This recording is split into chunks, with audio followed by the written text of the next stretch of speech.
Hello everyone, welcome to the Lost Shipyard. I am your host and your DM for this time, Nitsify. Welcome to the Amnesia campaign. We have a few people over here, some people who have finally gained their memories back. We have Acrid, who plays Dob. No. We didn't have... fuck it up this time. Woo! Heck yeah! We have Tic Tac Dylan, who plays Streelk. Streelk. And we also have Shadowcat Anya, who plays Tahira. Hello. Heck yeah. In case you guys may have forgotten in the last episode, they walked around the mansion to try and get some information on what the hell has been going on. Because there's missing people, and things have just been becoming more and more gruesome. It escalated pretty quickly, as they got to talk with a certain man known as Florent, and upon leaving the room, as soon as they got the information they needed, they refound him decapitated. Just seconds later. And panic was put throughout the manor. So, their investigation was brought to a pretty quick halt, but they had all the information they needed to begin with.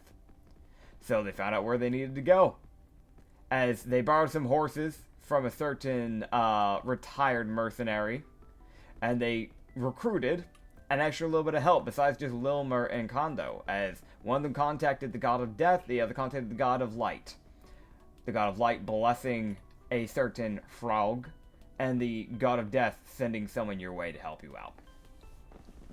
As you guys, when we ended Tahira off... made herself useful by finding different talismans. Oh yeah. Which was useful. Because you at least kind of know, at the very least, you at least know that, how he was getting away with this stuff to begin with. You know that your target is a shinobi that used to work for the noble, and Talisman was just an extra little cherry on top, seeing that it's essentially like a pass without trace, like a modified version of that, essentially. A way more terrifying version of that. That being said, I drink tea. That being said, you guys stopped literally on the very beginning of the path to his house. I would. Strick would just probably just kind of take his Berserker Great Axe out. He's just ready for a fight. Completely fair. So I'm imagining, from my understanding right now, you guys kind of already know the main majority of things that have gone down. I don't know if you guys plan to try and get any information out of him before you start swinging, or are you just going to try and just go in guns blazing? Oh yeah, no. This bitch we deserve a fucking explanation for our missing memories. I want an explanation. Fair. I feel like it might be a good idea to try to find out if the noble is even still alive before we kill this guy. No, they are. True. We found out thanks to the God of Death from last week. That is true. So you guys know he's alive, just he's missing. Yep. But yeah. It'd also be a good idea to find out where he is. Worst scenario, you kill the guy and you have to just go looking around. You might find him eventually. Worst scenario. Most probable scenario. Perchance. Because Who I knows? don't think this man's gonna be all that willing to talk. Fair enough. So you I would like to sneak. Alright, you stealthing? Yes. Alright, go and roll me your stealth check. Yeah, you'll begin to sneak. Stroke has readied his, axe, essentially, beforehand. And, it's gonna be that thing of, I'm gonna be honest, considering the NPCs that are helping you guys, these aren't really people that would really go out of their way to stealth normally. So they probably will not. Actually, Dolb isn't expecting anyone else to sneak, really. Yeah, I'm gonna be real. The wizard has like a +2. They aren't stealthing. I got And not 15. nat 15, 26. Okay, gotcha, 26. Alright, cool. Yeah, so you begin stealthing. Alright, so I'm gonna be honest, it's not a very long path. It's like maybe just 2 or 3 minutes of just walking. You guys do have the horses with you as well, from my understanding. I don't know if unless you guys would have tied them off to the side before you went down this road. It sounded like, on the last session that Stroke was gonna ride one of them. I'll change my mind, since if my memory's correct, I think you explained why there's really no need to ride the horses on this path, so I'll just go on it on foot. That's fair. Alright. Yeah, so you kind of just, like, tie up the horses, essentially, like, on a nearby tree, essentially, so they can't just, like, wander off. Yeah, And, but a little bit into the path so no one can steal them. Tahira Exactly, just yeah, looks around to see if there's like a carrot or something that she can give her horse. A carrot. Just as a good boy. You might be able to find an apple. I'd say with a carrot. That works. Yeah. A carrot is something that. Carrot was the first thing that came to mind. Valid. Yeah, you're kind of in the middle of the forest. I'd say you probably could easily find some apples in Kowak. It's a pretty forested area, and apples are pretty common here, so we can go with an apple. But she just grabs a couple of apples for the horses. Hell yeah. Yeah, so you just grab they're like a good few and set to horses. the They side. got us here without issue. That's Not true. really. Yeah, really. They did. They deserve a treat. Oh man. That being said, you guys will start making your way down this path. Lilmar will not be flying because she'll actually need to be able to actually see where you guys are at, because with the amount of brush and trees, it would actually obscure her vision. So if anything happened, she would not see it happening. So she will be on the ground. Oh my god, she's walking. Yep. As yeah, you I'm guys shocked. you guys will make your way through this like area, and you can see like as you're starting to approach, you can see where there is this like log cabin, similar to what had been mentioned by Florent. It looks like it's fairly well taken care of, which isn't surprising since it is a shinobi. They normally typically take care of their stuff to a degree. You can see where like he seems to have had some potted plants. And it seems like all of his windows have curtains that have like gone over essentially, so people can't just peek in. Yeah. It overall it just looks like a normal everyday log cabin though. Stupid house. Streak says out loud. Damn. All right, so the house gets up. No. Luckily for you, the house is not a mimic. It could be, but it's not. Oh Unless... god, let's not do it like that one D&D meme I saw go around with the warehouse thing.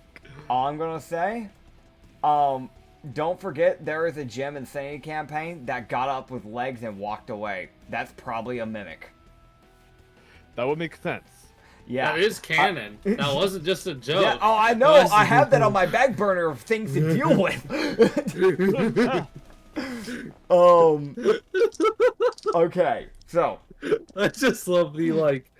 I make a statement, and it's like I'm gonna note that Gem? a A gym, gym. yeah, like a place where people go to work out, just stood up and walked away. yes, Oh, a gym. a gym. gym. Yes. Oh man. Okay, so yeah, you guys can make your way over It's there. a- You're not seeing any movement or anything. I don't know what you guys want to choose to do from here, but there is a cabin. Drill, Like- break the door down. Yeah, hey, can I roll the Before chop down he the does door? that, Uh-huh. I'm gonna look around to see if there's like any sort of entryway into an area that isn't the cabin, to see if there's like a hidden area. Oh. that's a Oh, good that would be point. smart, actually. Fair Yeah. enough. I'll let you roll perception before he starts trying to bash the door down. Oh no. Oh. Oh no. What'd I roll? It fell off the desk and bounced everywhere. Reroll it. Reroll. Hey, not 15. Okay. For perception, that is a dirty 17. Okay. So what was that first? What was the 15 for? Or was that just what it rolled on when it fell down? She rolled a 15 when she rerolled. Oh, okay. Gotcha. But no, I don't know why. I thought you said dirty 15, and then you're like, and then there's the dirty 17. Never mind. Okay, cool. No, nat 15. Gotcha. Sorry, Misheard. my brain just goes, okay, say the natural, then say the... Yeah. Oh no, that's fine. I do that all the time too, just so the DM knows like what I'm actually properly rolling. No, my brain Yeah. just like I don't know why, but I just randomly in my head heard you say dirty 15, so my brain just went, yeah, that's a 15. And then I heard the 17, I was like, hold up. That's all I me. did say a nat 15, just kind of Yeah. an excited, hey, nat 15. Yeah, okay, maybe that's what it was. All right. You know what? It doesn't matter. Either way, we got to clear it up. That's what matters. Die. we could be talking about this a Regardless, minute. this is it. We can be talking about the semantics and how I may or may have not heard dirty somehow for like an hour, and we won't get anywhere with this. So You don't know that. Pretty sure I did cover it, so. Okay, so here's the thing. With a dirty 17, you can basically kind of like go around the cabin, kind of just checking. Maybe there's trapdoors. You just kind of like look around those sorts of areas. Besides like the obvious windows, there doesn't seem to be any like secretive openings. Damn.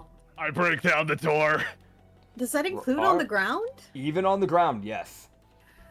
What the hell? So either it is insanely hidden if there is one, or there are no openings, meaning he might have his own ways of handling things. Or he just genuinely didn't expect to need one.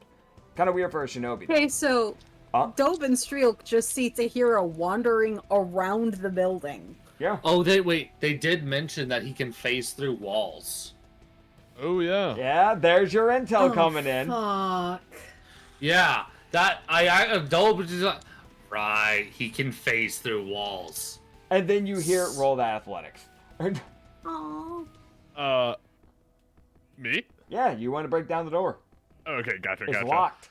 1 second. Tahira was so happy to actually be able to, be intelligent for once, and then just, Yeah, I mean, it was a good idea, and honestly, any normal shinobi, that probably would have been way more of a useful roll on. It's just so happens with this guy, it's a bit different. That door is getting fucking reduced to atoms. What'd I you got roll? a dirty 25. Heck yeah! So that dirty 25, you basically just kind of like bring your axe back and using the blunt end of it, kind of like using it like a ram, as you just kind of like bash the door down. So you just kind of like knock it off the hinges, essentially, just kind of like bringing it to the floor. Gotcha. Yeah. Essentially like a breach and clear. I want to mention though, this is loud as hell. That's fine. That's fine. Okay. I don't want to go inside just yet. Can I just like roll a quick perception check, just analyzing the inside of this place as fast as I can? I'll say that's probably where passive perception would come. No, because you are actively going anyway. Yeah, roll me a perception check. Alright. I will say that it will probably be limited because you will have like the doorway kind of still being in your way to some degree on your vision. I think that makes sense. But yeah, go for it. What'd you get? That one. So I'm gonna be real. You scan, and is like you did one of those scans where like without really thinking or not really noticing, just you may have done it too fast. You don't even notice that you did it too fast. Your brain's just like, it's good. But what you did essentially was you just did that one of those scans where like you look around the room and don't process anything you just saw. Got it. Cool. You just know there is a candle that is lighting the opening room. Because you're not blind. You didn't go blind with the nat one. So, like, you can still see the lighting. There is a candle. But you haven't really paid attention to that candle either, or what it's sitting on. You don't even know if there's furniture in here, because you haven't really paid too much attention to it. Yeah? Perception? Go for it. Got a dirty 19. Dirty 19. With a nat 14. Okay. With that, that's a bit better. So you won't be able to see into the other rooms. You'll just be able to see into the main room because of the doorway, unless you're going in to do this perception check. But you can see that there is like what looks to be a like man-made couch of some sort. There is a like a coffee table that he has like kind of gotten like built, probably with whatever wood was nearby, whatever trees he could pull from. And you can see where he has like several different types of like mounted heads for like different monsters and creatures of all sorts. You can see that like it's that thing of like it's almost disturbingly normal.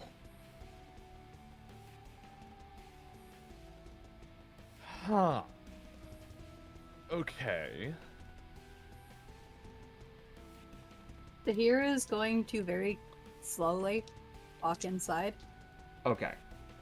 Dolb is also going.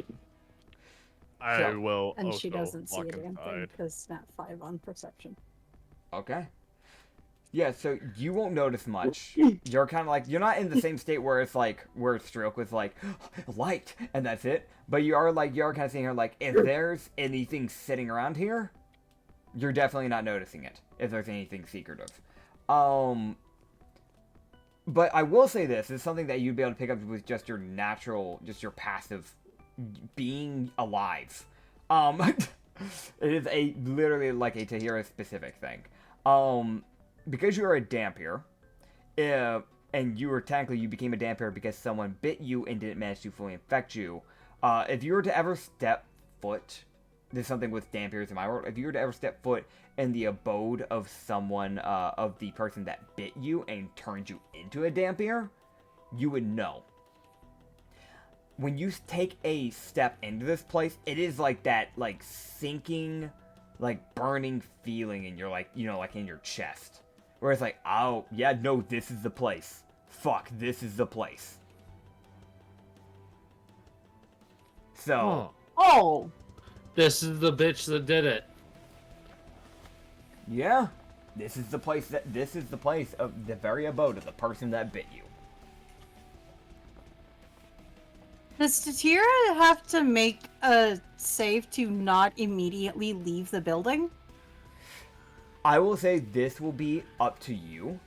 Sometimes some vampires, if you were a thrall, and you were like trying to fight against his like servitude, that sort of thing, then I would say yes, normally.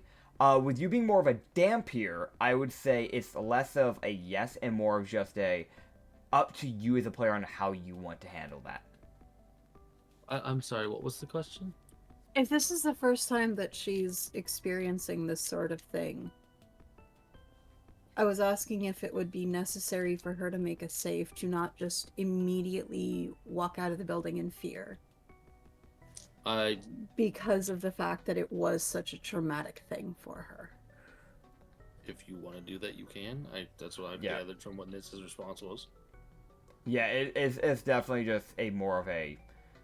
If you as a player feel like you should, then you may, but it's not... There's no mechanics for that How bit. frightened are you? Okay, she's actually not too terrified, just unsettled. Valid. Yeah, completely fair. Completely fair. She just kind of freezes for a minute with this expression of, what the fuck? Yeah. You can continue searching this house, unless you have a different plan. I would probably move just really slowly throughout the house, just super on guard, while I try to look for anything that could help. Okay. So, there is a staircase, and there is 2 rooms that you can see straight away. There is to your right, there is a room. You wouldn't know till you open the door. And then beside the staircase to the right is another room, whose door is also closed.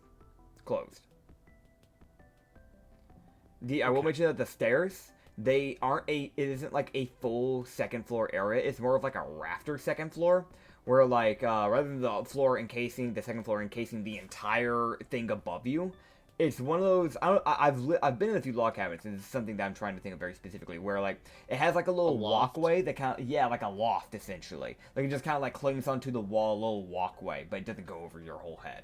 And that seems to have a few doorways over there as well. You can see like 2 or 3.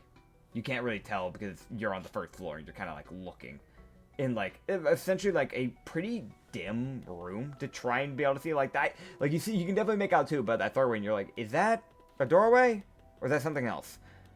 Mm-hmm. So, okay, can I go to the room closest? And I kind of want to try to use the stick part of the great axe to like try and just gently push it open and then just get out of the way in case if something comes out.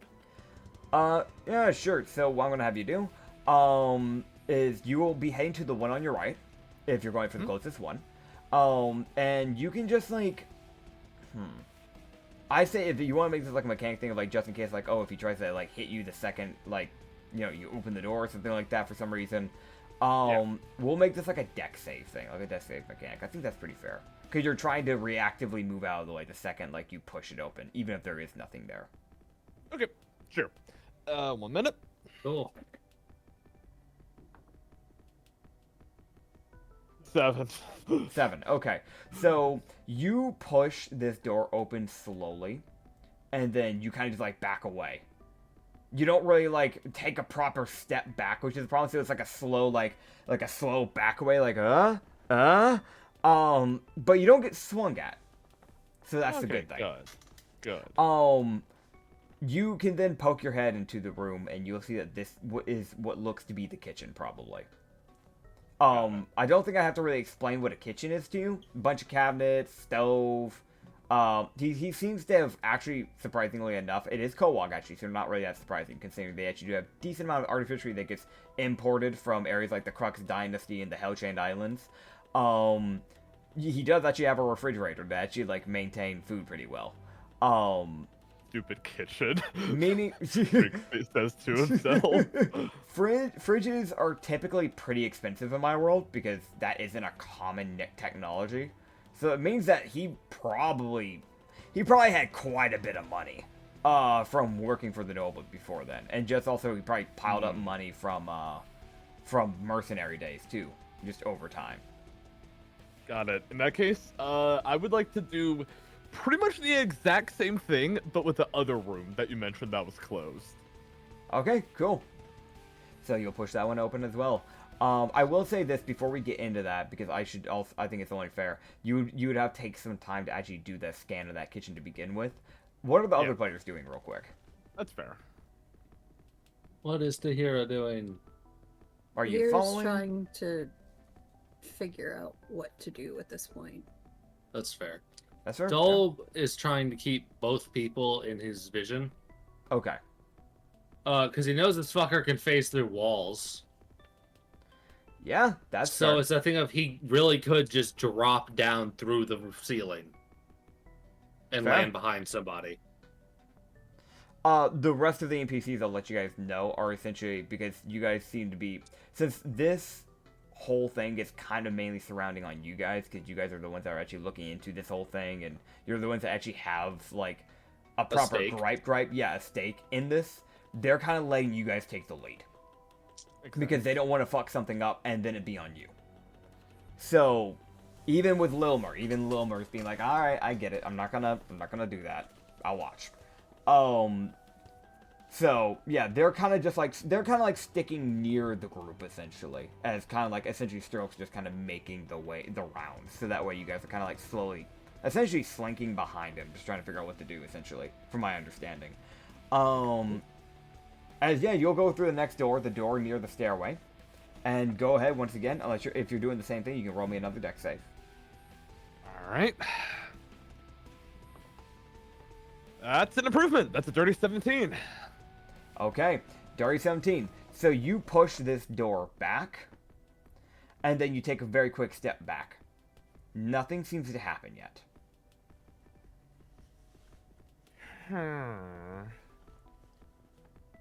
Do you want to look into the room?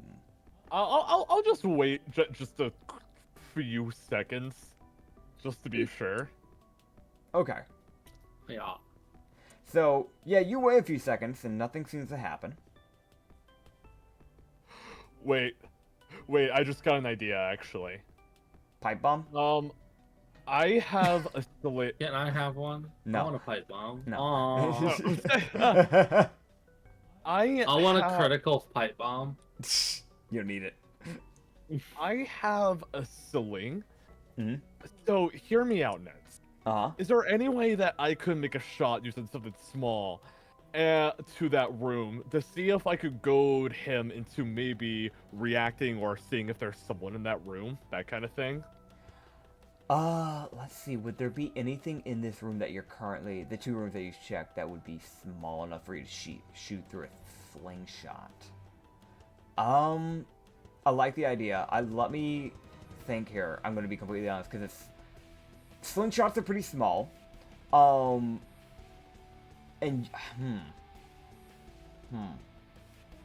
to think of anything that... You could head into the kitchen and see if you can find some food.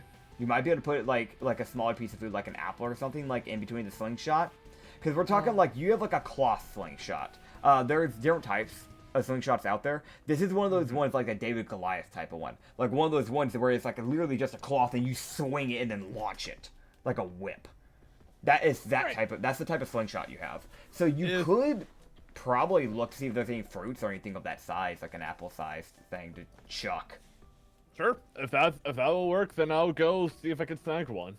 All right. I will. I realized how flawed this thought process of mine was. I'll roll to see if there's actually any foods here because he is a vampire. That literally just hit me as a person. My brain was like, good point. Yeah, and I was like, hold up. Could I just like? You could also just go outside real quick and grab an apple. Yeah. Yeah. I was gonna say, we are in the forest. You can just grab a rock. Yeah, that's also true. It'd probably be easier to use a rock to BH. Yeah, alright. So you can go outside and you grab a rock. Yeah, it's not like you want something from the inside. So I was like, I don't know if we got anything on the inside that can be chucked. Valid. Yeah. So, like I was saying earlier, I want to use a sling to sling a rock in the room I haven't explored yet to see if he's hiding in there or if he is to try to get him to freak out and come out by accident. Good. I'm gonna be honest, I don't think you really need a roll to hit, because you're not really rolling to hit anything specific. You're kind of just chucking it in there. Okay. So I'd say, yeah, you grab this like decent sized stone and you just kind of like wrap it in the claw, start swinging it, and then you like basically launch this rock into the room. And you can hear it hit something. And you kind of just like wait there for a bit, but you're not seeing any movement or anything like that. Okay. Got it. I kick the door down. Okay. So the already slightly propped open door that you had propped open from before, you then just kick it open. Yeah. All right. Yeah, so you like peek your head in as soon as you kick the door down, and you can see that it is a library. So he has like a bunch of books just in this area. A bunch of books, a desk area, that sort of thing. Alright. Very cool. Okay. Yeah. Okay, gang, how we feeling about going downstairs? Upstairs. Hey guys, how we feeling about going upstairs? Ain't never been juked by a library before. That's a new one. Tahira's gonna see if she can smell blood. You know what? Go for it. Would that be perception, investigation? Perception. Because you're relying on your ability to directly smell for it. Investigation I normally use more for like if you're like using your eyes to look for something very specific, like you're searching for a very specific piece of paper, that sort of thing. So I'd say for this, a perception. Okay, so nat 12, dirty 14. Okay, dirty 14. You can definitely smell blood, but I will say this, it is almost confusing because since it is a vampire's home, he's probably gone out of his way to drink blood in multiple of these rooms. So you can smell blood probably in the kitchen, because most likely he's probably gone out of his way to like use goblets and just probably pour blood into there and drink it. So he's probably had like quote unquote fancy dinners of just drinking blood at a table. Wow. You can smell blood near the door area where you guys originally entered. You can smell blood near the couch area. You can smell blood in the library. You can smell blood upstairs as well. Okay. Is any of it fresher than the rest of it? I would say... Now, this is where I feel like investigation starts to come into play. So, if you're looking to see how fresh it is, give me an investigation. Let's just see if you can kind of like piece it together on whether or not, like, if these are like old, if this is old or not. Natural 18. Okay. Dirty 21. Okay. So you can tell that the blood from the kitchen is fresh. Again, there is just a shot that he just has his, like, vials of blood or things like that in there, in, like, the fridge, probably. Just to kind of, like, keep it, you know, contaminated, you know, like, well in check so it doesn't dry up. Yeah. You can smell blood in one of the rooms upstairs. If you get closer, you can probably be able to pick up a little bit better on which room it's from. But right now, you can at least tell it's probably closer to the stairs, so it might be either 1 or 2. You can't quite make it out, but it's probably either rooms 1 or 2 that there is some more fresh blood coming from. Okay, so she's gonna follow her nose. Okay. The fucking bloodhound over here. Uh, Don't So- sneaky and follows. Alright. I will also follow. I get the feeling She's we're just like dim following light. that trail of the fresher stuff from one of the rooms. Yeah. So you follow this little trail that you're kind of picking up, and it feels like it kind of diverts in between these two rooms. So most likely he's probably had fresh blood in both of these rooms. Hmm. So do with that what you will. Alright, I burn the house down. Okay. No, because the noble might be in here. Damn it. I need him alive. God damn it. You burn the makes you shinobi feel- down. If it makes you feel better, Acrid, I was literally thinking about having Streak destroy the entire house with his great axe, but not until we know Lackland player is safe.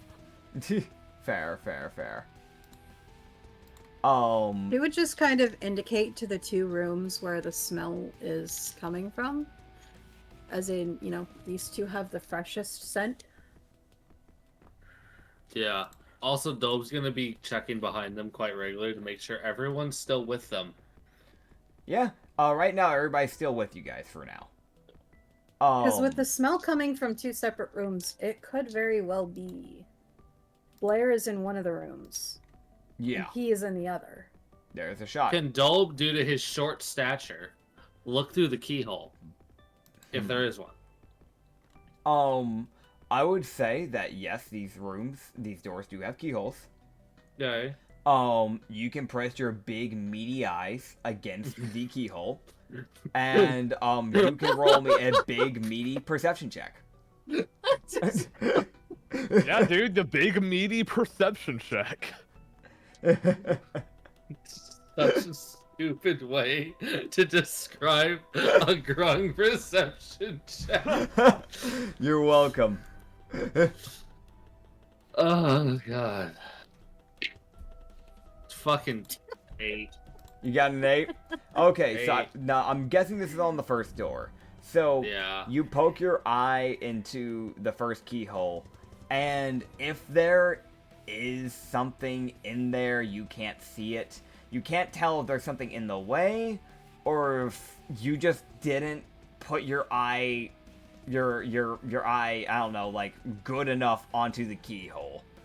At the correct angle. Yeah, like maybe you didn't put it on the correct angle, or I don't know, maybe you just need to get bigger eyes. Brother, I can't. They won't fit on my head. Alright, well with the second one, I got a 23. Okay, with a 23, you can peek in. You can see, in this room, it looks like it is probably like a storage room. So you can see where there are some crates, and there is a candle that is lit. I do have a thing. Let me grab this. In this room, you can see that there is a man. They do look to be kind of somewhat unconscious. I'm grabbing it. Hold up. I'm grabbing the thing. And it is gone. Ran away. As you would I'm not even going to make a realistic check on this. You would recognize this as Lachlan Blair. Oh, shit. As you see, as mentioned from his description, a man in like a brown top hat that he seems to wear. The top hat's not on because he was taken away during the night. You can see this man with, oh wait, what the fuck, where I was going to show it on OBS, and it was like, okay, what if we just got rid of the image? Thank you, OBS, for getting rid. You know what? No, y'all just get an introduction. Y'all just get a learn. Y'all don't get to see Lachlan Blair unless he shows up in the Rum and Harbor. Fuck you. Bruh. What the hell? You can't do them like that. Yeah, You can't I do will. that. I mean, it is the I'm same gonna show world. It is possible that Lachlan Blair could show up. Yeah, actually, because y'all have been, yeah. So, I actually will send the image, jokes aside, but there is actually a good shot he could possibly show up in Rum Harbor later on, so keep that in mind. I can't wait for unless he Dope dies. to throw hands with fucking Usagi. Because Dude. fucking Usagi tries to steal from Lachlan, so then he gets shanked by a grung. Dude, I I'm can't pretty wait sure. for Tahira to just absolutely fall in love with Miko. I can't wait Oh, for man. Strake to just fucking execute Usagi in half for daring to cross his path. Like, no, y'all are just like, oh, Usagi's gonna die, and I'm just like, Tahira would just absolutely adore Miko. Oh man, I'm gonna be honest. Ever since Usagi threatened Chrono under specific circumstances and tried to kill him, I don't feel bad for doing this bit. you know, valid. I finally got the image up, by the way, people. I did Yeah, it. we bought enough time. We bought just- enough time. Yes, it works. Yeah. All I there's have to lots talk of about plan- is Usagi getting murdered. But you can see Either this that or kinda like- Tahira absolutely adoring a wolf. The one thing I will mention that is different in the image that of how he actually is that he is a way more tan skin. Yeah. And that is probably because before he was a noble, you would know that, again, he actually just used to be a normal fucking person, so he used to do heavy labor. You don't know exactly what heavy labor, but he has, like, lightly mentioned it before in the past. So he was He probably out earned of his way to nobility. Yes, he earned his way. But he has this like dark, like not dark brown, I'd say like a light brown hair that he normally has put up in a ponytail and the bangs, but you know, he looks a little bit more in a mess than what you'll see in the image. Kind of like these slick brown eyebrows, hazel eyes. He's normally wearing this like white undershirt with like a dark brown vest and a lighter brown like trench coat that he normally wears over it, to kind of just for like the style of it. I said like there's not like long sleeves, there's like short sleeves that kind of end up in like a frill almost with like the black, like ending from going from like a brown to a black to the end bit, with normally like that undershirt from before being long sleeved. He normally wears these like leather gloves and these like dark brown pants that he normally wears. And he normally just can keep it a little fancy. He'll put like a little like blue amulet with like a little black ribbon like near his like necktie essentially area. But that's not what he's getting to wear. That's just his normal attire, because sadly enough for him, things haven't been quite so lovely. He does have the undershirt, but he doesn't have the rest. And he does have, like, some pants that he had on before then. So he probably didn't, because he was drunk, so he probably went to bed with whatever he was wearing at the time. You can see that it is, like, the shirt and the pants are both pretty torn up. And he definitely looks like he's definitely been brutalized a bit. Like, there's bruises, cuts, scars. You can see where there's been, like, bite marks on him a few times. They probably didn't try to infect him, but rather just tried to drain blood from him a few times. He looks pretty weak.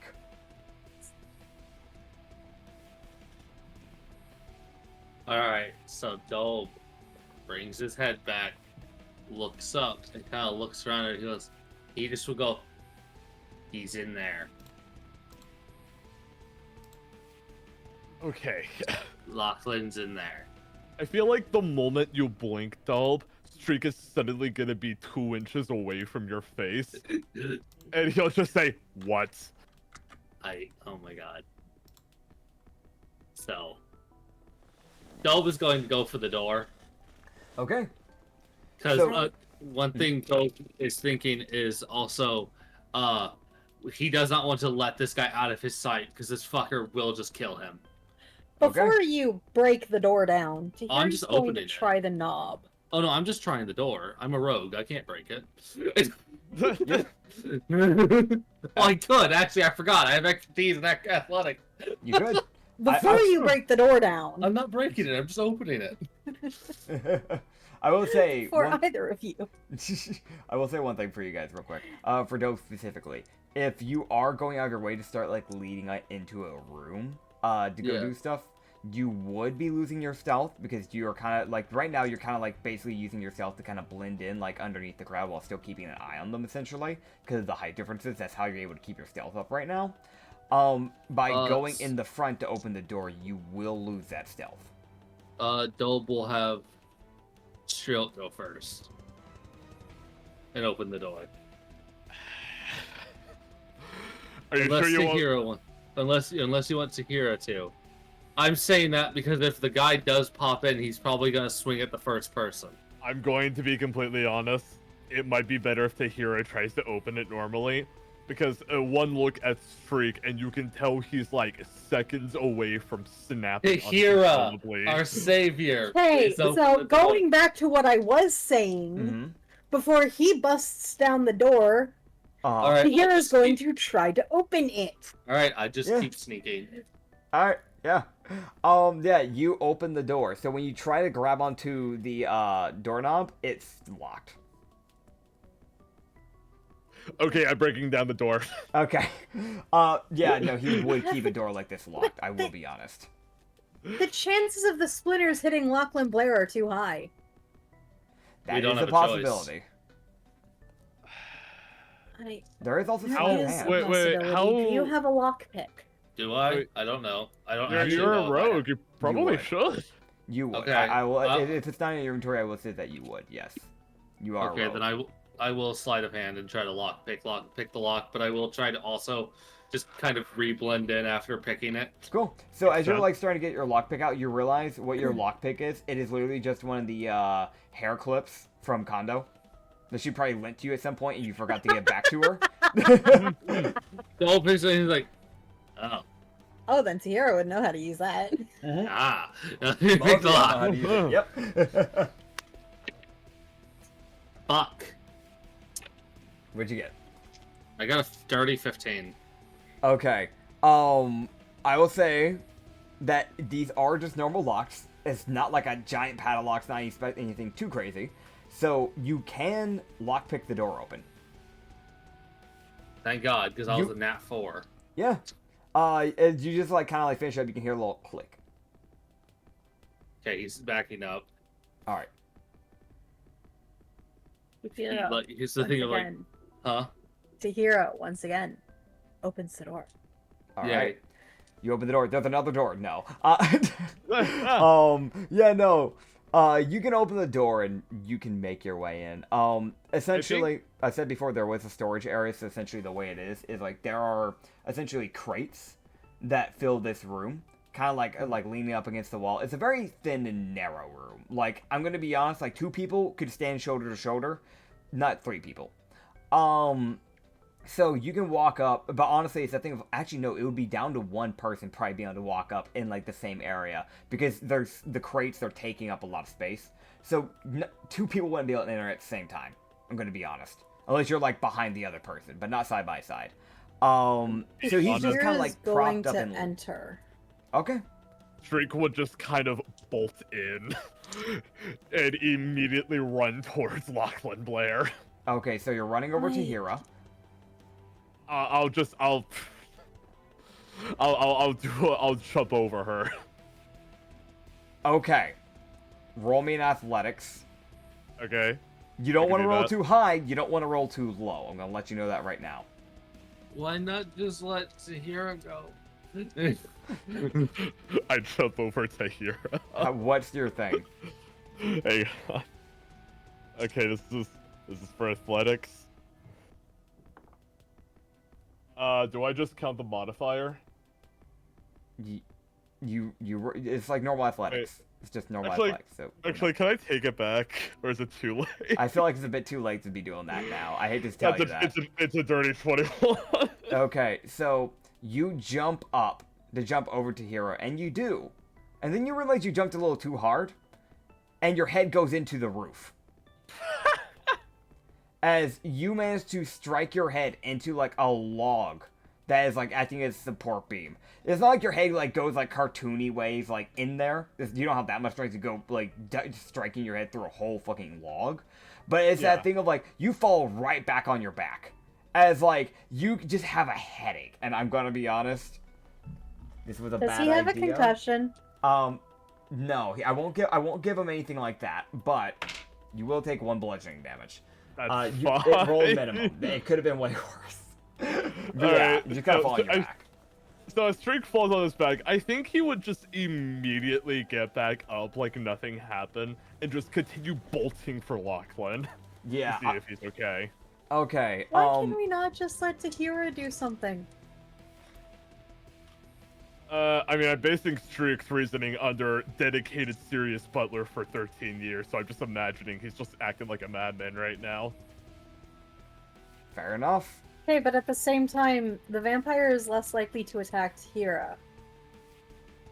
Is he? He attacked her before. Yeah. Yeah, to turn her.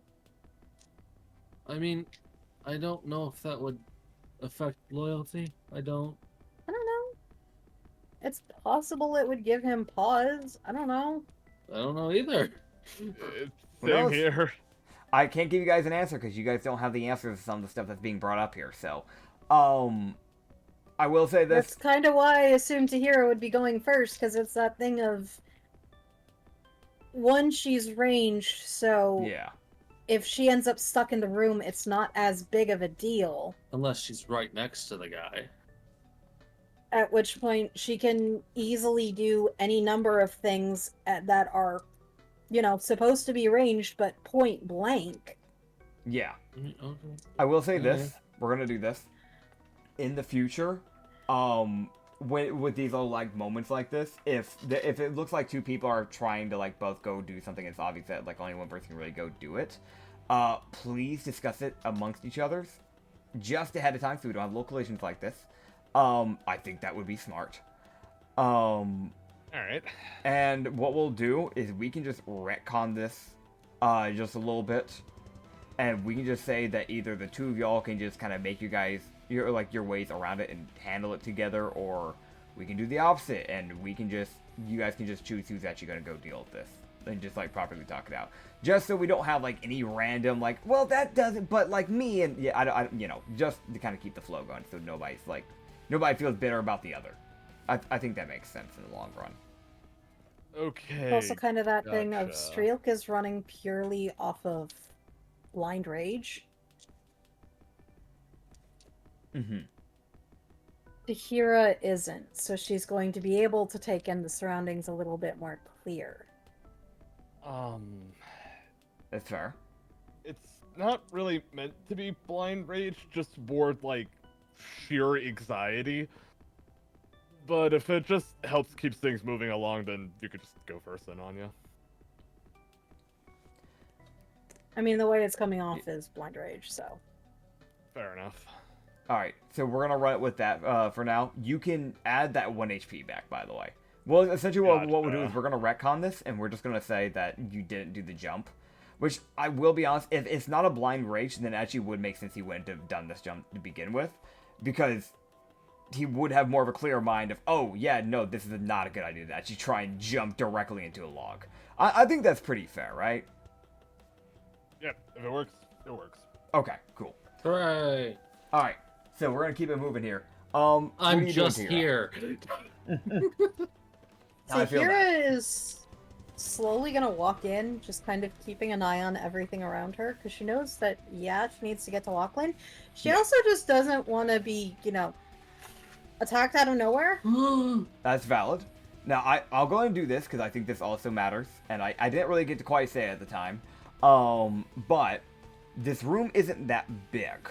This is a smaller room, so you're looking at obviously I already told you it's a pretty narrow room, but it's like 10 feet long. Like, it's not. It's really one of those things where, like, it takes you like 12 seconds to make your way from one side to the other, essentially. So, luckily for you, at the very least, it's not like it's some creepy long corridor thing, luckily for you guys. You can make your way in. It wouldn't take too long. You can get your way over to Lachlan. You're not seeing any problems or anything jumping out, nothing like that yet. Okay. So I'm going to kneel down next to Lachlan to see if A, he's breathing, B, he's conscious, and C, how bad are his injuries right now? Roll me a medicine.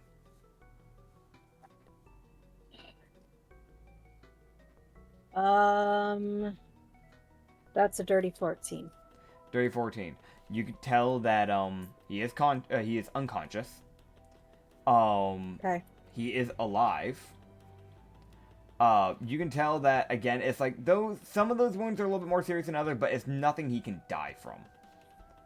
So at the very least, it's you probably won't be able to patch him up right now, but you can at least tell like, oh, okay, well, it's not. He's definitely seen better days, but he's not dead, and he won't die from what he's currently in, situation-wise, if that makes sense. Like, it could be worse type of vibe. Miss Tahira, he's alive, right? Mm-hmm. Oh, thank God. None of these will kill him, but he He is not conscious. might be for the best, because I'm about to get ugly on that shinobi. She would just set Bear down with Lachlan Blair, Mm-hmm. just kind of as a stay near him.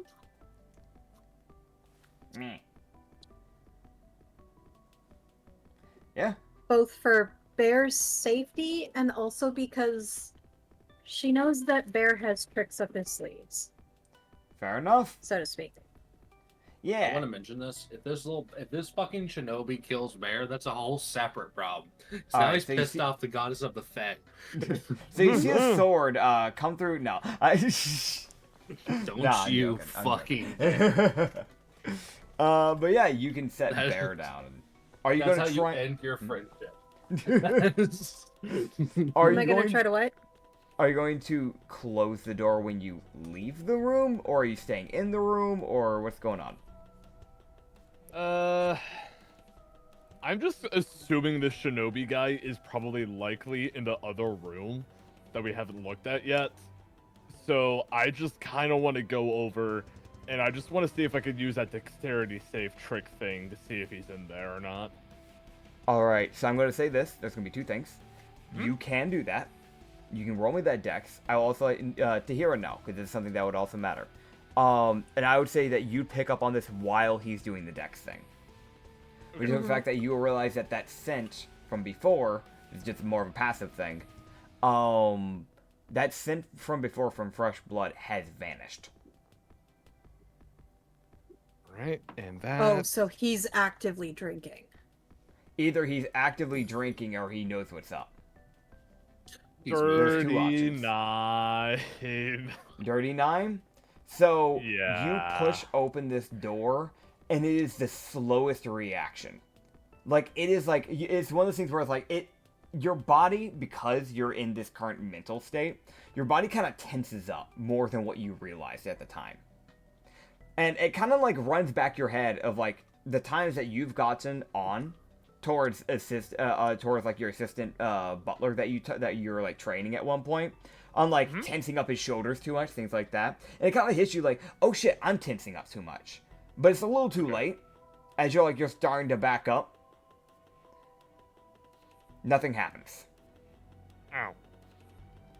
But He's there not. is that genuine moment you realize, fuck, I actually could have gotten hit there if he was waiting.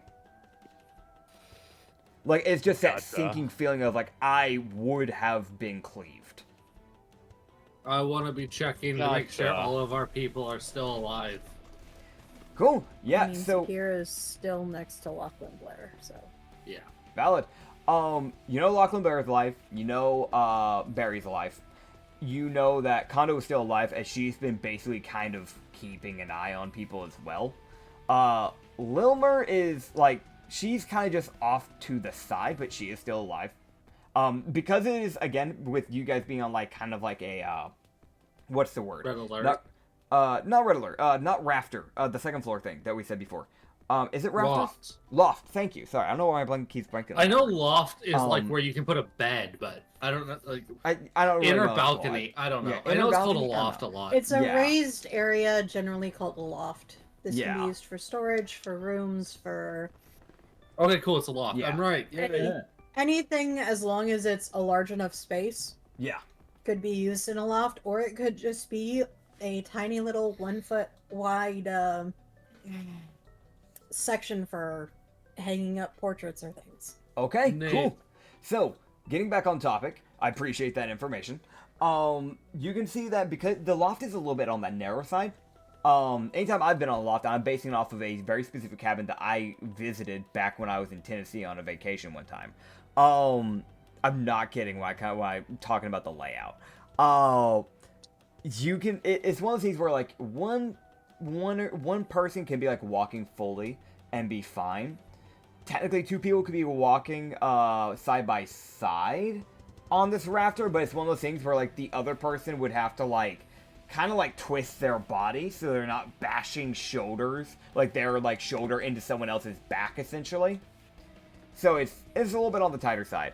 So Lilmer's kind of staying near, like, essentially like to the back, like near the stairs, because with her having you know, a big weapon, the big weapon that she has, and her naturally just keeping her weapon pre-prepped, she's kind of just keeping her distance. There's also the fact that she has wings, which would make a difference. Being in a closed area is not good for someone like her. And Natone is naturally just a little bit of a wider person, so she's just kind of staying near the back as well. It's also Good, the they're wizard. all alive. Yeah, they're all alive at least.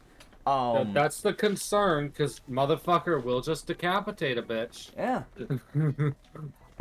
Do me a favor though. Specifically, once again, we're gonna have two things, because the two main people that are kind of right now keeping an eye out is Tahira and Mollis, while Strook's kind of checking. Mollis. Mollis. So Mollis is here, guys. Now, no. Oh. All right, we stand a better chance. Strook and Dobe. Fucking undying since, man. Dude, this threw me off immediately. Okay, so that was on me, by the way. I fucked up the wording. Since Stroke is kind of like poking like into rooms right now, the two main people that I'm gonna have actually roll this is gonna be Dope and Tahira. I think this makes sense. You can both roll me perceptions. Specifically Tahira's, yours is smell. Oh my god, nat 19. Okay. Oh. And what about Dope? I don't know. And I only have a +2, so dirty 21. Okay. Oh my god, yeah, I got a nat 17. +5, so that's 22. Okay. Hey! So, We both did pretty good. it is genuinely one of those things where you very lightly pick up on that smell, Tahira. Mm-hmm. That blood scent again. And it feels like it's completely moved away from the second floor. So you've realized that it's gone to a different spot. As for you, Mollis, you could see very loosely. You aren't too sure, but you could have sworn you saw like a blur pass by you for a second. Oh. You can't tell if it was just, and this was, I'd say, like, around specifically the blur that you saw was, like, near the living room-ish area, where you can kind of look down at. Ah, this fucker is fast. Ah. Mm-hmm. So, what's your plan? You know you've seen him somewhere near the living room area, and Tahira knows that he's no longer on the second floor. We need to get downstairs.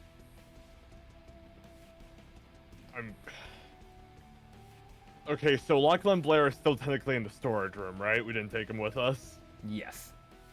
I'm gonna be honest. Drake is just gonna go back to the storage room, and I want to just break a hole open into the log cabin and just jump out. Okay, I will say, I'm fully down for you to do this. I'm just gonna let you know.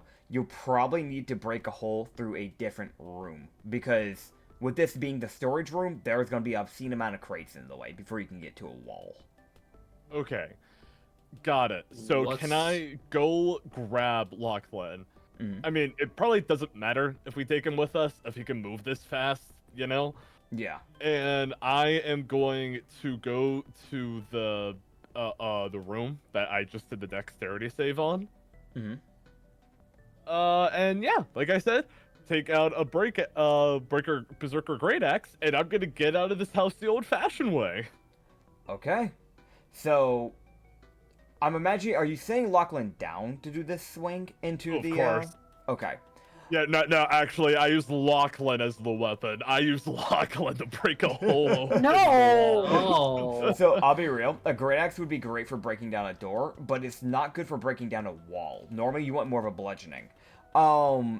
You can use the blunt end. It will be a little weird, So it probably won't do as much as you want it to. But go ahead and roll me that athletics and let's see what you can get. Okay.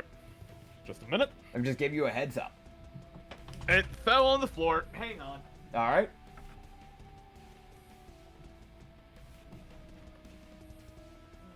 See, I'm not the only one that drops my dice. Question: your dice fell on the floor. Count, or can I re-roll? Normally, I normally just count it. The only time I make them re-roll is if you literally can't find the dice, or if if it like literally like fell like on a carpet or something like that, and like you literally can't see like it's on like two edges. You know what I'm saying? Okay, it was worth a shot. That's a dirty 12. Okay, so a dirty 12. I'd say you bring your blunt end back and try to bash open this wall. Now this is a log cabin. Logs are a bit more on the thicker side, a little bit sturdier. Right. You will not be able to break through this wall. You leave a like good mark in it where you can see like the end of the handle, but it wouldn't be enough to break through the log, sadly enough. I'm assuming if nothing is gonna happen or the shinobi isn't attacking us yet, is it possible to try it again on the same spot? I'll roll to see if he's doing anything at the time. I'll let you do another thing. But while you're rolling that, I'm going to ask the other players, what are you doing while all this is being done? Because that is like a good, like, that was already 6 seconds there. That would have been 12 seconds for him to do the second strike, essentially. So, like, what? Dolb is gonna let everyone know that he saw something moving on the lower deck, on the living room. Okay. Tahira is still staying near Lachlan just as a precaution of at least somebody needs to be near him. Okay, so you went with Stroke? Yeah. Stroke grabbed Lachlan and brought him to the other room so that way they can just try and get them directly out. Okay, then yeah. Barry did go with him, by the way. I love the idea of Blair. Yeah. Bear taking the spot as a hat. Oh, I like that idea. Happening, yeah. Yeah. But it's like, you see, this head is built for a hat. I am the hat now. go on, Anya. Bear just exists. Heck Little yeah. paws holding onto his head. So what are you doing, Anya? Staying with Lachlan and Blair. Okay. Yeah, so you're just kind of like in that same area room. Like while he's trying to like bash down the room, you can kind of see like this was probably the shinobi's bedroom area. But yeah. Tahira just holds out her great club as a, do you want to use this instead? I appreciate the offer, but I just got a 19 in athletics. Okay, so this would already essentially if you failed this one, then you can then use the club. Worst scenario. You said it was is it a natural or is it a dirty? Completely fair. Yeah. The dirty or natural? Dirty. Okay, cool. So with the back of your handle again, a second time, you would like basically bring it into this log. You're kind of like trying to like make a bit of a better opening a little bit easier. You go for like the crack in between where one log is on the bottom and the other on the top, like like that little middle bit. Yeah. Where like the two meet. You kind of strike that area, and you can create a hole. But with it being a handle of an axe, this is me like not me being like I'm gonna waste your time. It's more me just being completely honest here. This creating a hole with a handle that is not really that big. You can kind of create like a hole the size of the handle. Like the handle's width. Okay. You wouldn't be able to create something that you can go through unless you were someone like Ublex who could just slime their way through a hole. Damn, I was hoping to get Lachlan out this way so we don't have to go through the main area. And I know you haven't gone out of your way to perceive. Do you want to look around the room? Sure, why not? Okay. There might be a window. If there's a window, I'm going to kill myself. Don't All do right, that. here I go. That's Perception rude. roll. Mm-hmm. That's a dirty 13. There's a window. All right, I'm gonna go kill myself. I'll be right back. No. You gotta help pay rent. Damn You it, know you're what? No, here's what happens, right? You guys see Stroke like he like breaks it. He looks up, he was like, God fucking. I Yeah. almost feel like it would have been that thing of Tahira just looks at him as he breaks this tiny little hole. Because I also rolled perception and got a dirty 12, and it would just be that thing of Tahira's just, Strelk. And, Drake would just Yeah. face palm really, really hard. That like In when the he defense, of Dylan, he's Yeah. very tired. I that is am. fair. It's been a really, it's been That a is really, fair. Man's not gotten enough sleep today. No. Yeah, and it's been a really long day at college. Monday is like one of your longest day, dude. So with college, I get it. It's fine. Yeah, alright. So it's like one of those face palms that like as Drake lifts his hand, there's like a notable bruise mark on it.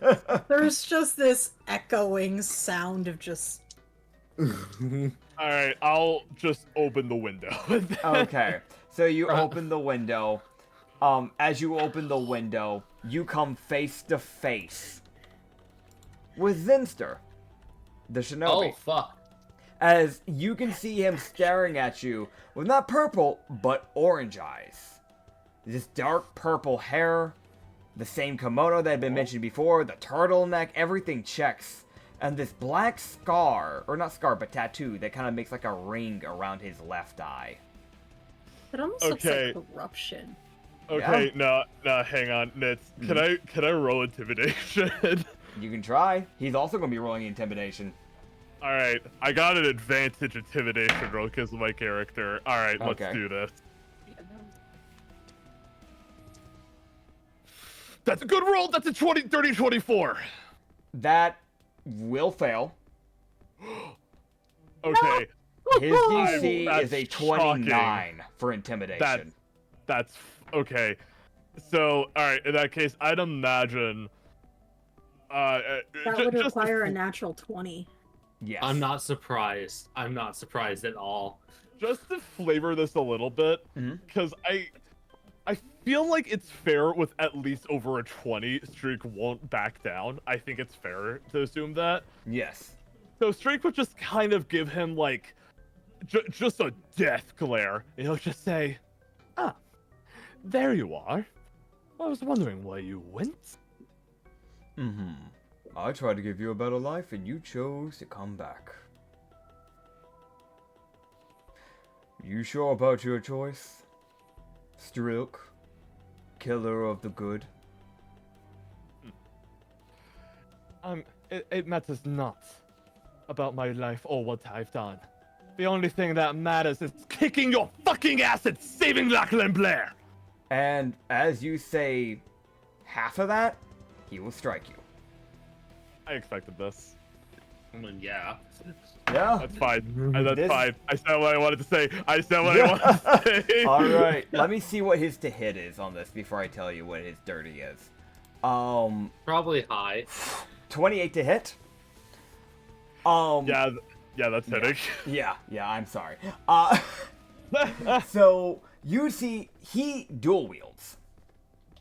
As he has two katanas. I actually got to roll for the other one. Apologies.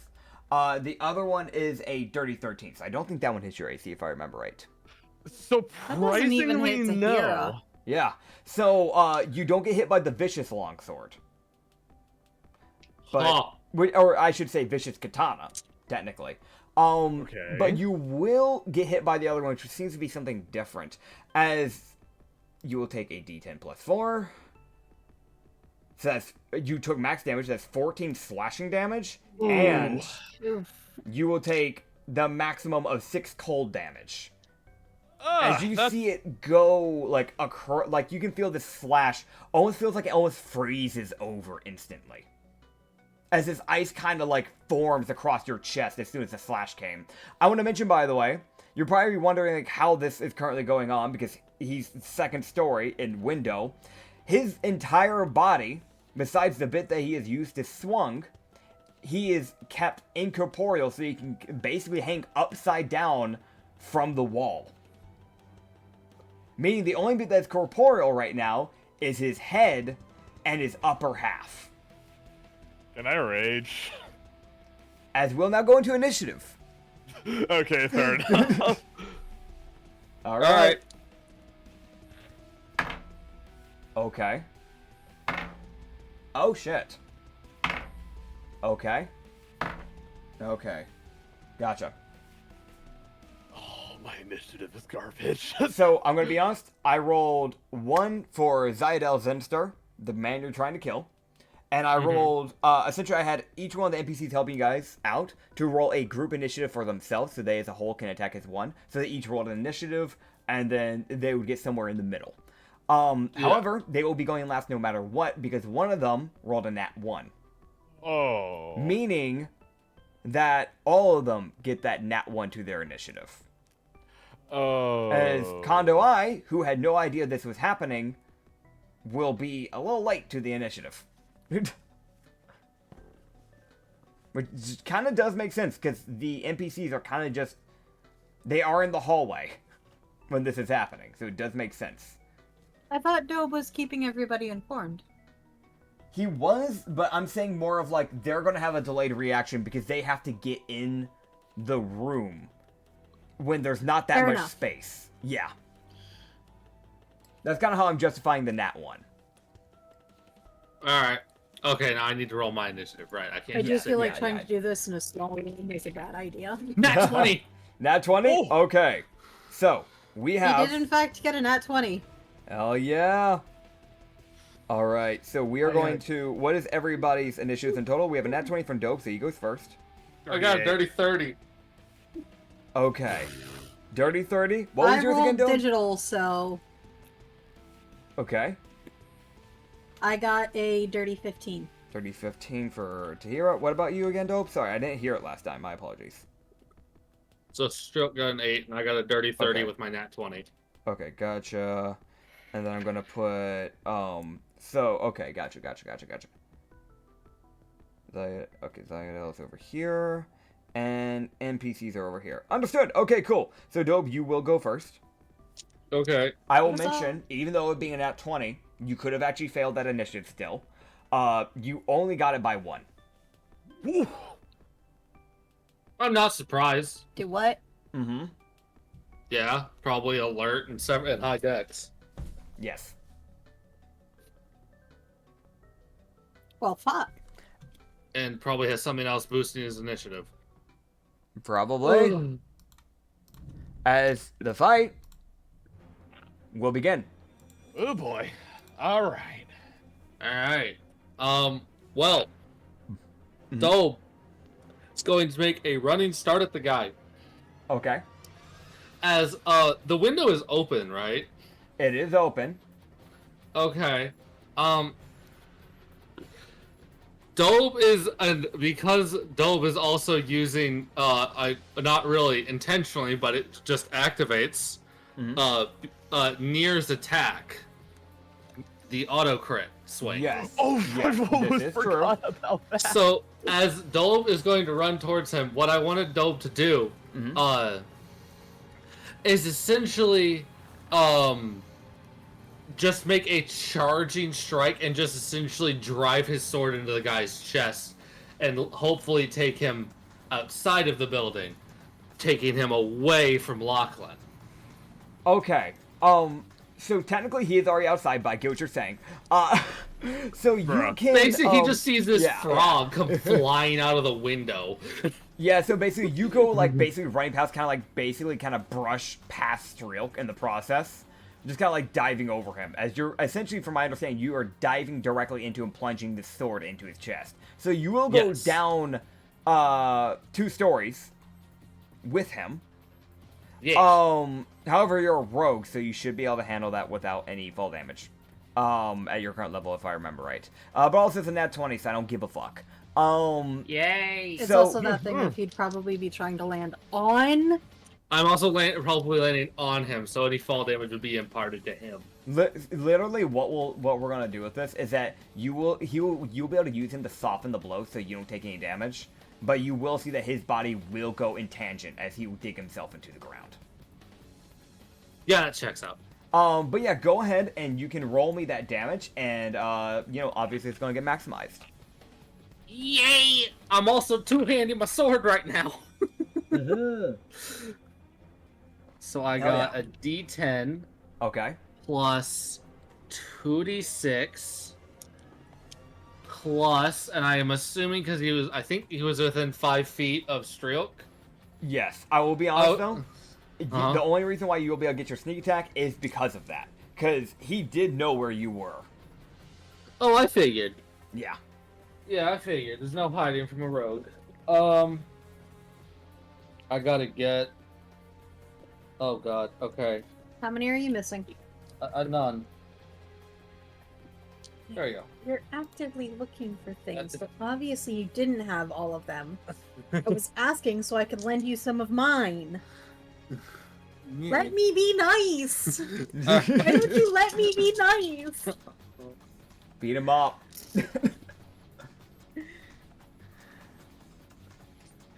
Okay. 10, 25. Okay. So. Okay, and then. Cool. So. So that is opening up with 60 piercing and piercing and fire damage. Okay. And sneak attack damage. As I did 30 damage with my initial hit, and that's doubled with a crit. Cool. All right. Cool. Awesome. And yeah, you'll make those strikes, and that you'd see that fire kind of like just because it's like nearest fire. You would see that fire, which is normally like a red, kind of go Yeah. for like almost become like golden from that strike. As it Hell kind of as it yeah. kind of forms like not really like a really tall pillar, but it kind of like it pillars more than what it normally should. But Does yeah. that impart some radiance since No. it's near's No. fire? No, it won't. It's more just for flavor. Unfortunately. Yeah. Yeah. I tried. Yeah. Can we make him vulnerable? Hey, you wanna know a fun fact? Huh.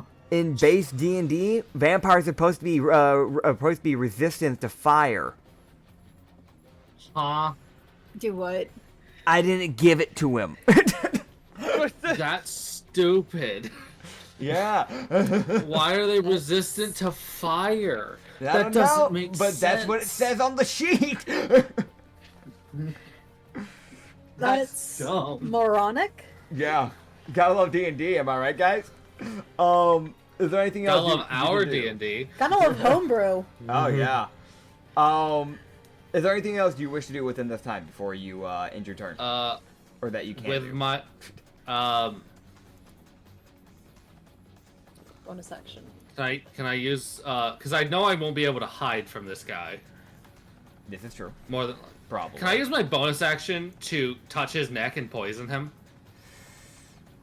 I'll say right before he went in tangent, so you would have done it like as you were doing the strike on the way down, essentially. Yeah, as That's we what were we'll run following. it. Yeah.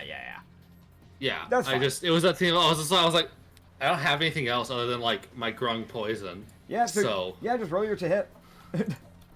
Okay, I'm strike. Yep. Fucking Come on, Dome! Ooh. 30-13. I missed. That will miss. Yes. You basically like put your like hand onto his neck, and it feels like the poison just doesn't even seep into his pores. Yeah, it checks out. You probably hit the. I probably hit the fucking turtleneck also. Yeah. Ugh. But yeah, you like basically as you land, you kind of like land onto his body, and then you see him just as he just goes into the ground. As next up is Zayadel, the man you're fighting, Yep. and you would hear him just kind of go in your ear. I was trying to give you a better shot at life, but it seems you failed to understand.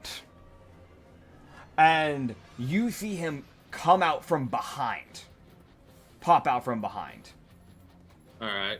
And you feel some form of your blood begin to feel... What's the word? Uh-huh. It feels not quite like it's reversing in bloodstream, but it just feels off. if that makes sense. Like, it's like your whole body feels off. As he would take a swing at you with his, dual katanas. Okay. And he has 2 attacks per action. So. Understood. So, that was a dirty 13, a dirty 15, a dirty 20, and then a dirty 27. Okay. So Dolb successfully dodges the first 2, and then gets fucking cleaved in half. Okay. So, sadly enough, those were both of the stronger katana's swings. So, you move out of the way of the vicious katana's swings. As, like, he would take a swing, like, basically trying to, like, cut, like, your chest directly. As you would manage to kind of move out of the way of that one, but as soon as you move out of the way, you immediately get met with the other katana, this, like, icy katana, like, directly across the shoulder. And right after that one, it's that same thing of, like, you kind of, like, stumble back a bit, and then you try to move back a little bit more. And just again, after moving out of the way of that next swing, it's just right after, yet again, that ice katana coming across, hitting the other shoulder. As I'm going to roll the damage here. Holy shit, he's rolling max again. Why? Okay, that is 13 slashing and then 8 slashing. It was almost max, by the way. He was 1 off from max on that first swing. And then 2d6 of ice damage. Alright. As you're going to take 4 ice damage. Alright. And then, here's the bit. Remember the blood bit? Yeah. You realize, as this strike happens, you'll need to roll me a wisdom save. Okay. Fucking blood hunter, bitch.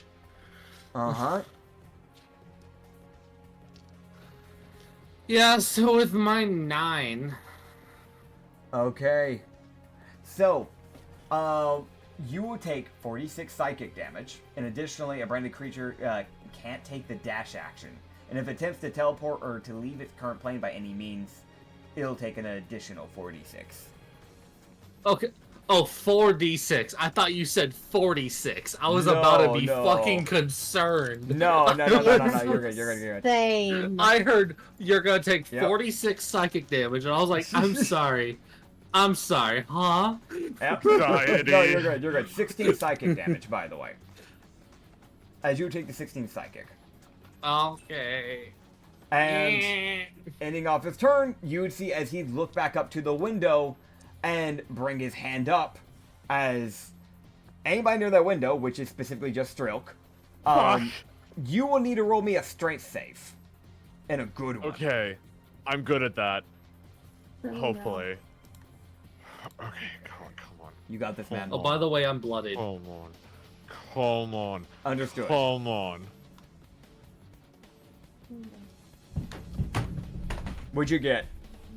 Oh, that's a rough one. Nat 1? I heard him move. He rolled back. Yeah. I think that's a nat 1. Yeah. He rolled digital. Yeah. Oh, man. I think he had advantage too, but he got a nat 1 and a nat 2. Ah, dude. I think that second one might have been an accidental click. The second one was a roll. misclick, and I don't have advantage because I'm not raging. Oh, right, because it's not you haven't been able to get off a rage yet. Yeah. Okay. I think it was literally just the force of frustration Yeah. Which is valid. Yeah. caused it to click a second time because these sheets are very sensitive. They are. I took a second to walk around. That actually frustrated me a little bit. I get it, dude. I get it. That is like one of the worst feelings. Oh, damn. Okay. Sadly, you know how this has to go. So, bear with me here, buddy. You would see him basically after bringing his hand up, you feel this insane force begin to like shove towards you. As not just you, not just that window, but the wall around that window begins to crack, and then the whole fucking portion of that wall, the window, and you will get launched. Okay. Originally, this is supposed to only have a range of 30 feet. Meaning that you've got to send whatever range was left over from his range. So, like, let's say, you know, he was like 15 feet away, he did this, you don't get launched 15 feet, you take a little bit of damage, that's it. Because this is a nat 1, you will get launched twice as far. So, and he's doing it from an angle, meaning you will go arcing upwards. So keep this in mind.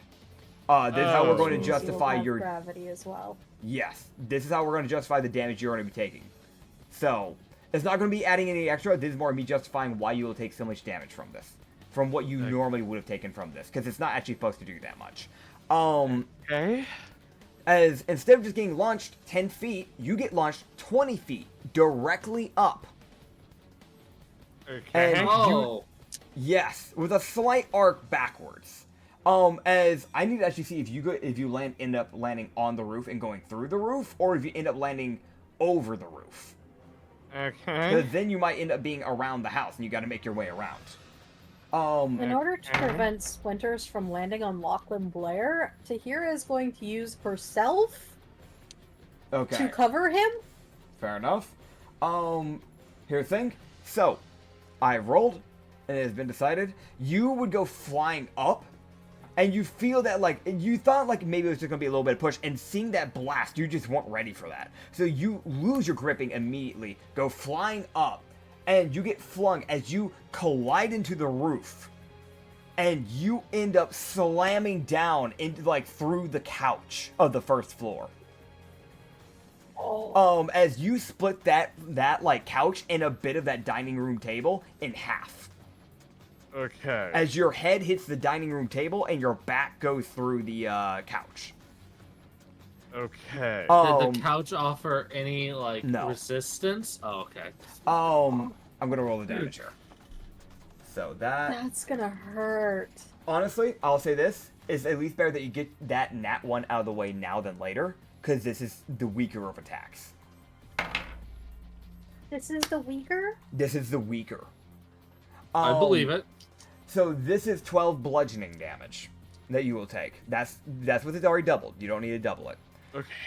Okay. All right. 'Cause- Yeah. That sucks, but that's manageable at least. Yeah, I'm sorry I had to do that. It's just how it is.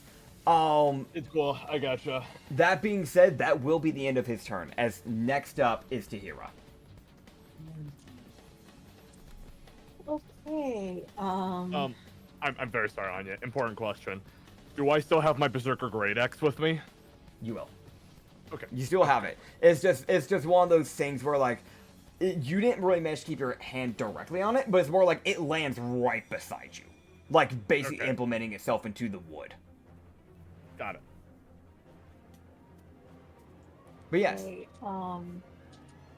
What fucking spell was that? A teehee. I don't know if this will actually work. Okay. Can she see where The bitches. he is? Right now, yes. He still kind of like has his like upper half of the body sticking out of the ground, essentially. Okay. She's going to attempt to use Mind Spike. Okay.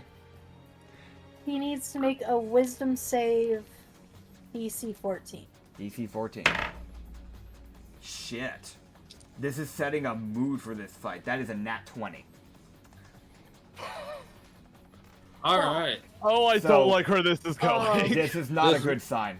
Alright, you're This going in might be a dice jail. TPK. Dice jail. Go in here. Dice jail. Bye. He will still at least take half damage. No, Oh, it's a nat 20 It's a though. nat 20. He doesn't take Right. anything. Fuck. I'm sorry. Oh. This is not a good mood setter. Oh no.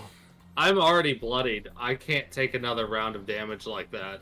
I'll just die. That was more than half my health. Yeah. Oh hell. I believe in will you see. guys. Eldritch Blast. What yeah, in doubt? I'm trying Eldritch Blast. Okay, you got this. And this is 2 total beams. Okay. So that is a 17 to hit and a 24 to hit. The second will hit. That is terrible damage, but Ah. Okay, what you got? 5 he force. takes 5 points of force. Fuck. Okay. Alright. And is that the end of your turn? That's all I can do. Understood. Next up, Big Mac Grillin. Okay. Aw. All right. Streak very slowly gets up, and I'm obviously going to rage as my bonus action, Yes. but for flavoring's sake, I want this to just basically be the loudest scream anyone here has ever heard in their whole lives. As Streak just fucking loses it in pure wrath. Okay. And I want to head outside because I'm going to assume that's probably closer, and I just want to work my way around and ideally get close enough to actually attack. Cool. What is your movement speed? I can let you know whether or not you can get within range just naturally just using your movement without any dash. 35. 35. So you can get out through the front door because they're like on like the back end area of where this window is at. So this window is more like backyard-esque. This stuff, you know, forest, you don't have an actual backyard. You know what I mean? So you go like around. I'd say you could get essentially up to the like edge of like the corner of the wall, but you won't be able to fully round and get directly up to him. I hate to do that to you, but I did actually have measurements pre-planned for this building, so. Fuck. I hate to do that to you, man. I'm sorry. I mean, there's. You do have throwing weapons. I do. That is an option. All right, sure. Why not? I will take my javelin out and I will try to impale Shinobi bitch with it. All right, man. You got this. Come on. All right. Okay, let me make sure I understand this right. Okay, got it. All right. I'm gonna roll physically because I do not trust D&D Beyond after that nat 1. That's valid. That's valid. What'd you get? That is a dirty 19. That will hit. Holy fuck. Okay, wonderful. I will roll the damage. Max damage, including the rage. Okay. That is 13 total. Okay, sick. Okay, and I still have a throwing weapon that I can use my other attack with. Okay. The hand axe, all the way from the bandits. Funnily enough. Nice. That's why we keep things. That's why we keep things. Yeah. I'm glad I asked you about it, Acrid, because holy shit. Don't you have All right. 4 javelins? I just have the one javelin. Yep, it's just that one. All right. Ah. That hits. That's a dirty 21. That will hit, yes. Okay, and that will be all total that with the hand rage. That's 11 total from the hand axe. Okay. Okay, so as I'd like to imagine Dolb and Shinobi would just probably go like, wait, what? Would they just hear like this wrathful, scornful scream come from inside the building? As seemingly out of nowhere, he just gets hit with the javelin of the Shinobi, and as he like turns around to see where it's coming from, it's just straight and hand axe to the face. Probably not directly into the right. face, because that would right, be lethal yeah, to anyone. But right, basically yeah. into the shoulder. We can say the shoulder. Yeah. It's closest to the head. Yeah, and he just sees like just probably the most pissed off tabaxi he's ever seen in his life. This is just the blind barbarian in full swing right now. Yep. Fair enough. Fair enough. And I will end my turn on that note. All right. As next up will be NPCs. Sadly enough, because they did get that one on their initiative, their first turns will be their first attacks will be with disadvantage. So you would see Natone, the wizard, kind of just make her way over to, like, near, like, to here, essentially. Where that little hole is in the wall. Little. It's big. It's fucking massive. Isn't it like a 10 by 10 for what I'm gauging? It's like, take, like, the bedroom, right? The bedroom went, like, 15 feet wide. So that way you can have a lot of space to mess with stuff. Half that wall is gone. What the fuck? Mm-hmm. So did you go for the 8 or the 7? With the 8. The 8. Okay. Yeah. Yeah. So you'd see her just kind of like walk up behind to here and just go, "Oh, so I'm guessing this is a person we need to kill?" Yeah. Understood. And you'd see her bring her hand up as her, like, orb begins to float behind her. And he's gonna roll a con save. As you see him get enveloped with this, like, sickly green light. From the Necromancer. That is unfortunate. His natural rolled above her DC. No! So he'll only take half damage. But it is Radiancy, so it is technically Radiance. normal damage. Yeah. Because he would be Okay. vulnerable because he's a vampire. As you'd see her cast Sickening Radiance. As it just kind of starts melting into his skin, and that's 24 radiant damage he will take. As, yeah, it just starts, like, burning away at his skin, essentially. But it does look like, because of the clothing he has worn, he may have made some little adjustments, so that way his body isn't quite literally catching on fire from the radiance. So he has prepped for this in the past, probably, by the looks of it. Which would make sense from a shinobi. And she will, with her bonus action, you'd see, actually, let me see. Yeah, she will cast a cantrip. As she would then begin to form right after, like, snapping her finger and causing that, you'd see her form this arcane bolt in her hand, and she would throw it. She would just kind of, like, basically toss it over to your shoulder.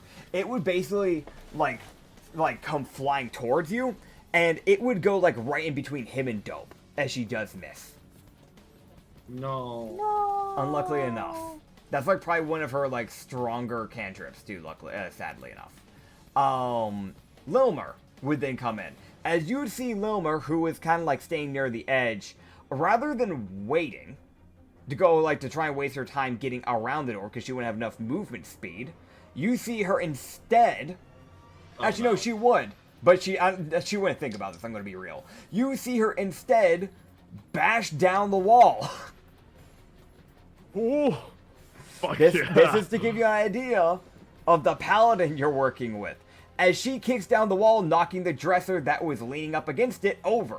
As she storms over, gets near the edge of the hole of the wall now, and then pushes off it, diving directly down at him as she begins to swing her blade. And in the process of doing so, you would see her you can hear her lightly chant something as she casts a smite. Not just any smite, it is 3rd level Caustic Smite. Oh, I love to see it. You love to see it. As you see acid begin to form around the greatsword. This, like, black, like, bubbling acid. And she will take her 2 swings. The first is going to miss, and the second will hit.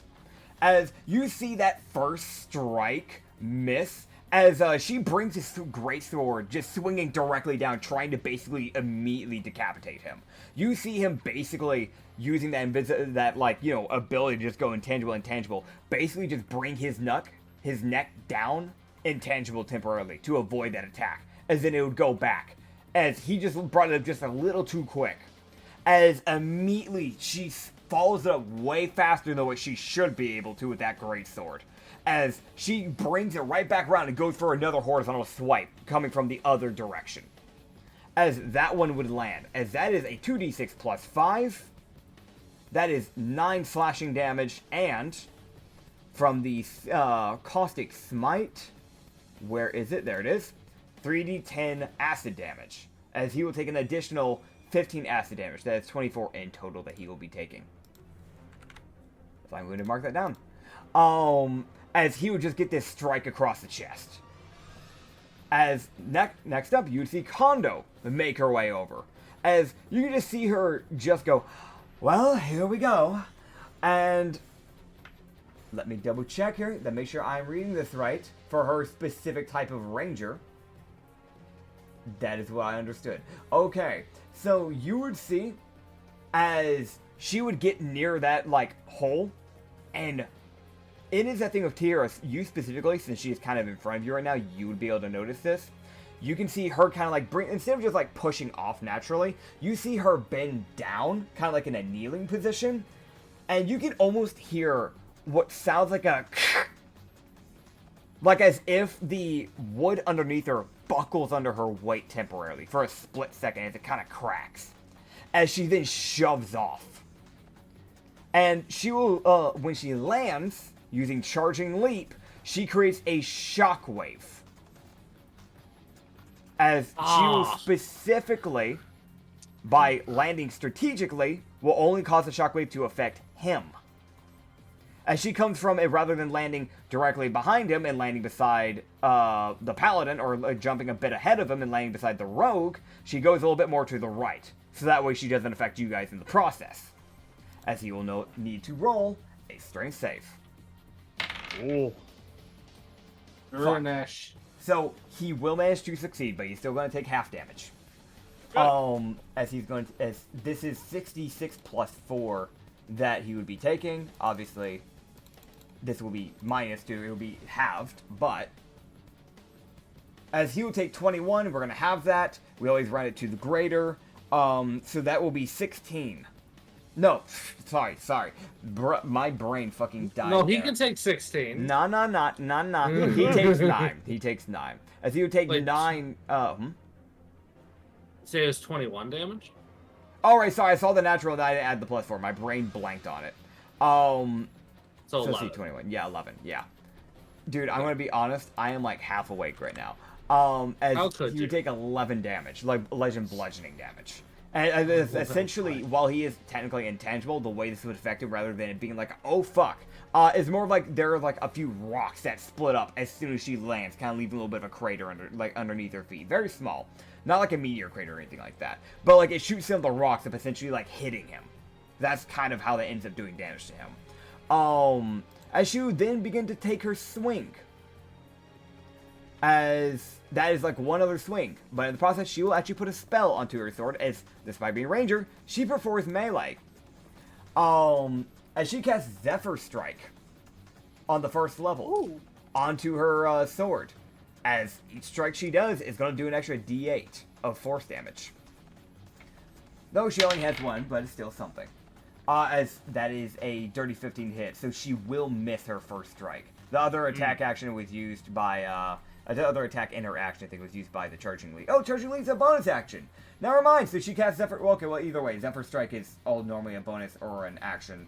We're just going to say that she just does it next round, then. Apologies. I'm retconning that slightly because I realized how of an idiot I am. Because, yeah, she is either she'd cast it and do nothing, or she just swings twice and then cast it later. So she would just cast that on her next turn, then. Apologies, I'm an idiot. Yeah, that's a Drunesh trait. That's yeah, a Berserker yeah. Drunesh. For some reason, it showed up in my actions, but then I scrolled down lightly to see her bonus actions. It showed up there, too, so we're just going to run it as a bonus action. The second will hit. To be. Okay, so yeah, so it was probably just D&D Beyond glitching out for a second. I wouldn't worry about it. As the second will hit, she got a 26. As you'd see that second swing, as like that first one was like coming downwards, trying to like cut into his shoulder more, and then since he got out of the way, she then just brings it right back up. As she'll do a D10 plus 6, because she actually two-hands her longsword. As that is 15 slashing damage that he will take. Heck yeah! Hell yeah! Alright, as next up is Dobe's turn yet again. I bitch. Sure. Alright, now that everyone's here, I can get sneak attack again. Yep. I was kind of expecting you to just say cunning action dash. No, bonus action poison. Action stab.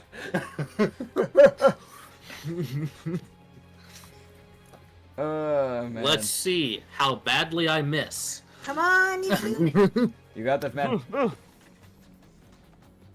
that fell on the floor. That's a net. 13 plus 8, so that's 22? Yes, that will hit. Yay! Alright, so that... Oh god, alright, I'm gonna need some d6s. How many do you need? Oh god, I'm gonna need... I need 2. You need 2? Yeah. I have two. Thank. Have my sugar and coffee dice. Yay! Alright, so... Oh, and I also need 2d4, because poison... Also, he's gonna need to roll a con save. All right. It's a DC 12 from the Okay. poison. Let me see. I...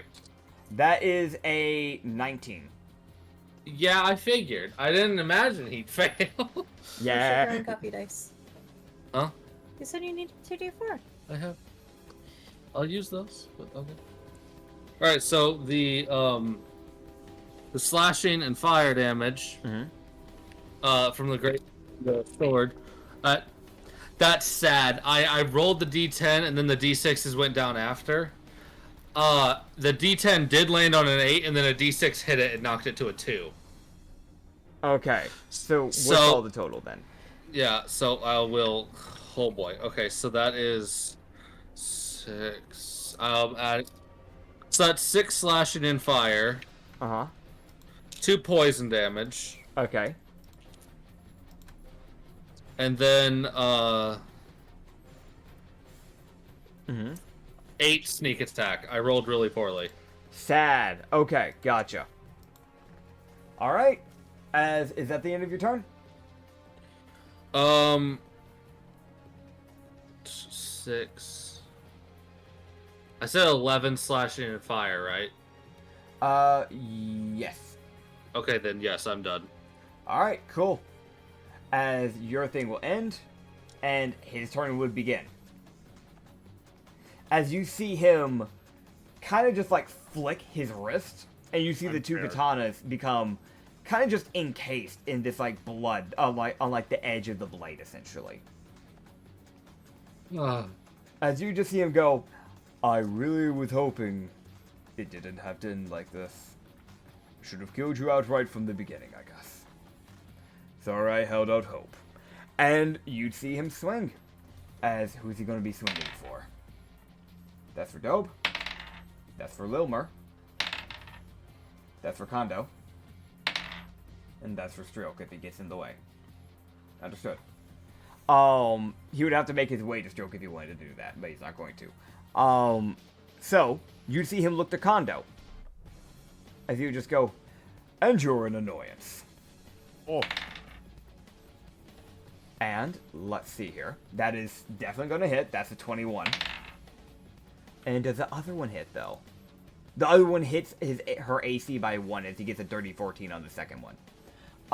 And she's going to get hit by both of his of both the first 2 swings. Because he has 4 attacks in total that he can do.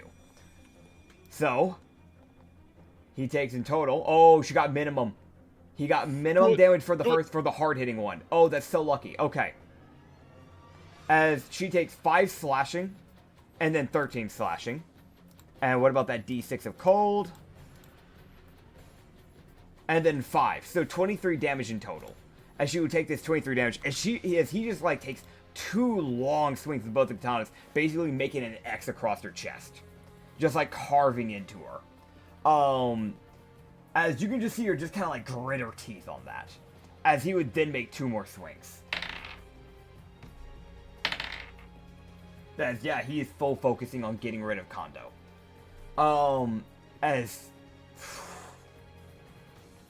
Fuck.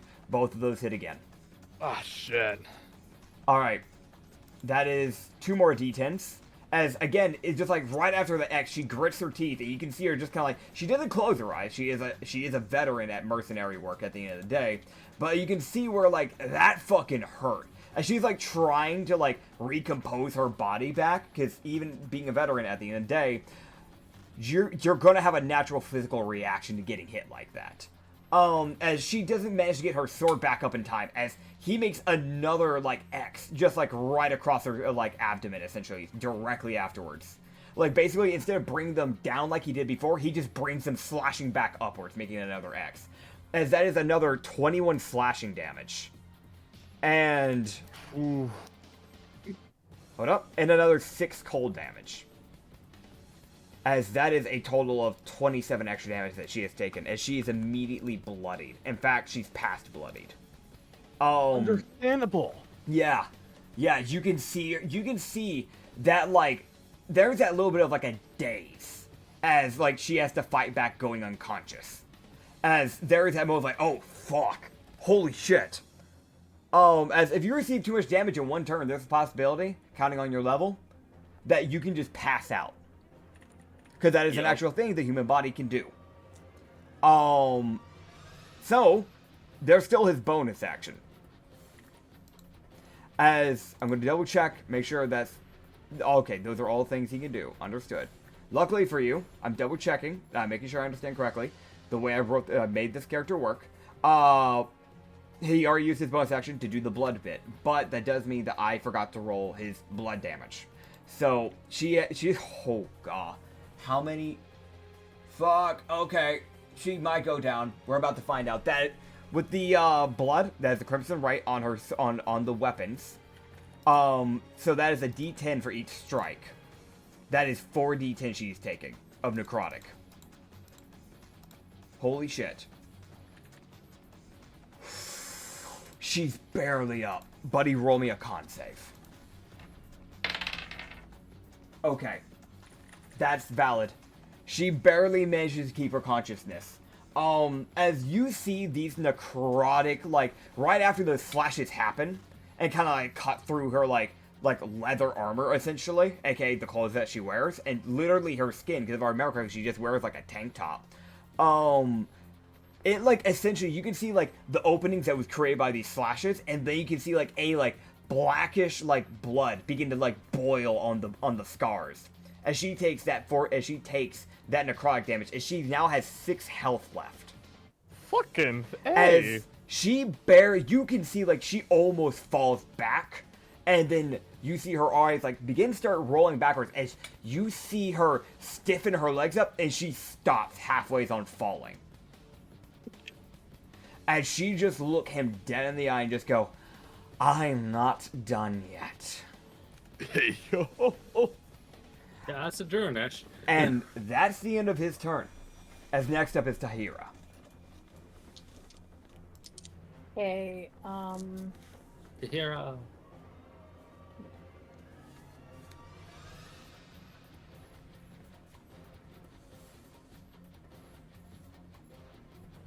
she's just gonna do another couple of rounds of Eldritch Blast. Okay. So 19, That'll hit. 20, That'll hit. 11, That will miss. and 18. That will miss. So you get 2 of the 4 hits. That is 8 and 8. Alright, so 16 force damage. As you just kind of, like, strike him, essentially, like, right now, you're kind of, like, he's kind of, like, facing, not away from you, but more, like, to the side. So you kind of just, like, strike him in, like, the side of, like, his, like, abdomen, essentially. And, like, one shot to the abdomen, one shot to, like, the shoulder, essentially, at the same time. As you get 2 of the strikes, and the other 2 just kind of, like, fly past, just slightly. Like, barely nicking him. Not really doing enough to do any damage. Is that all you're able to do? Yep. Okay. Next up is Streelk. You guys already know what's gonna happen. I get my Berserker Great Axe and I move the fuck in. Hell yeah. Alright. I'm gonna go ahead and use my action to do my 2 attacks. Here is number 1. That is... It's not in that one. Okay. That's a dirty 15. That will miss, I'm sorry to say. That's what I figured. Second attack. Come on, man. That's definitely gonna hit. Okay. That's, God, I can't math correctly right now. That's a dirty 24. Okay, yeah, that'll hit. Alright. Just a minute.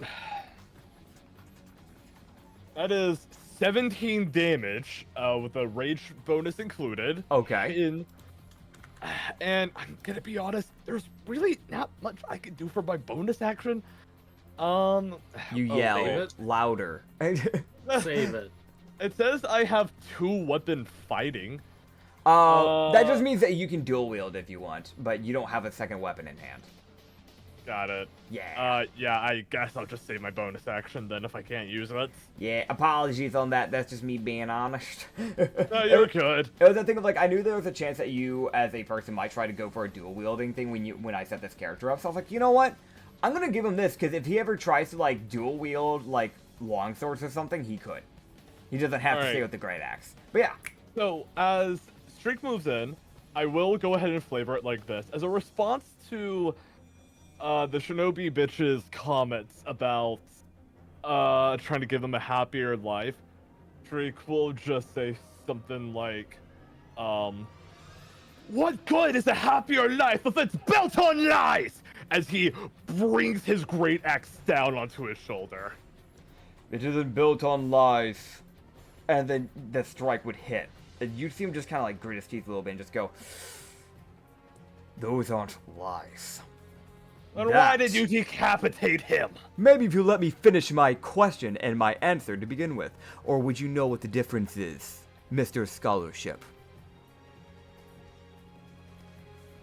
You go quiet, as you'll get no more answers from him. Streak just doesn't look like Streak just looks like he doesn't give a fuck. Okay. I'm gonna be honest. Fair enough. I know what he's going to do on his next turn.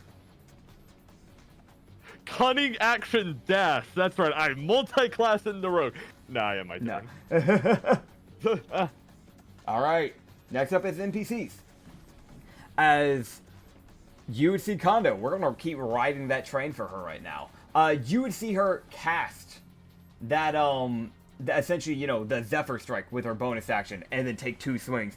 As she kind of just, like, has to, like, re-steady herself. Kind of, like, bringing her, like, right foot back a bit, just so she can get the extra little stabilization that she needs. She would take those 2 swings with her longsword, and unlucky enough for her, or not unlucky enough for her, unlucky for her, she will miss both of her swings. As, she would just kind of, like, bring those 2 swings up, and you'd see him just knock both of them out of the way with the katanas. And Lilmer would then begin, as she would swing. Boy, here comes another smite. Oh yeah, as she then mixes a smite in. Trust me, that was coming.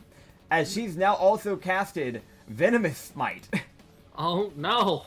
That's As poison! Poison begins to drip from the great sword's blade. As Maramichi, she is an acidic dragonborn person, so it makes sense.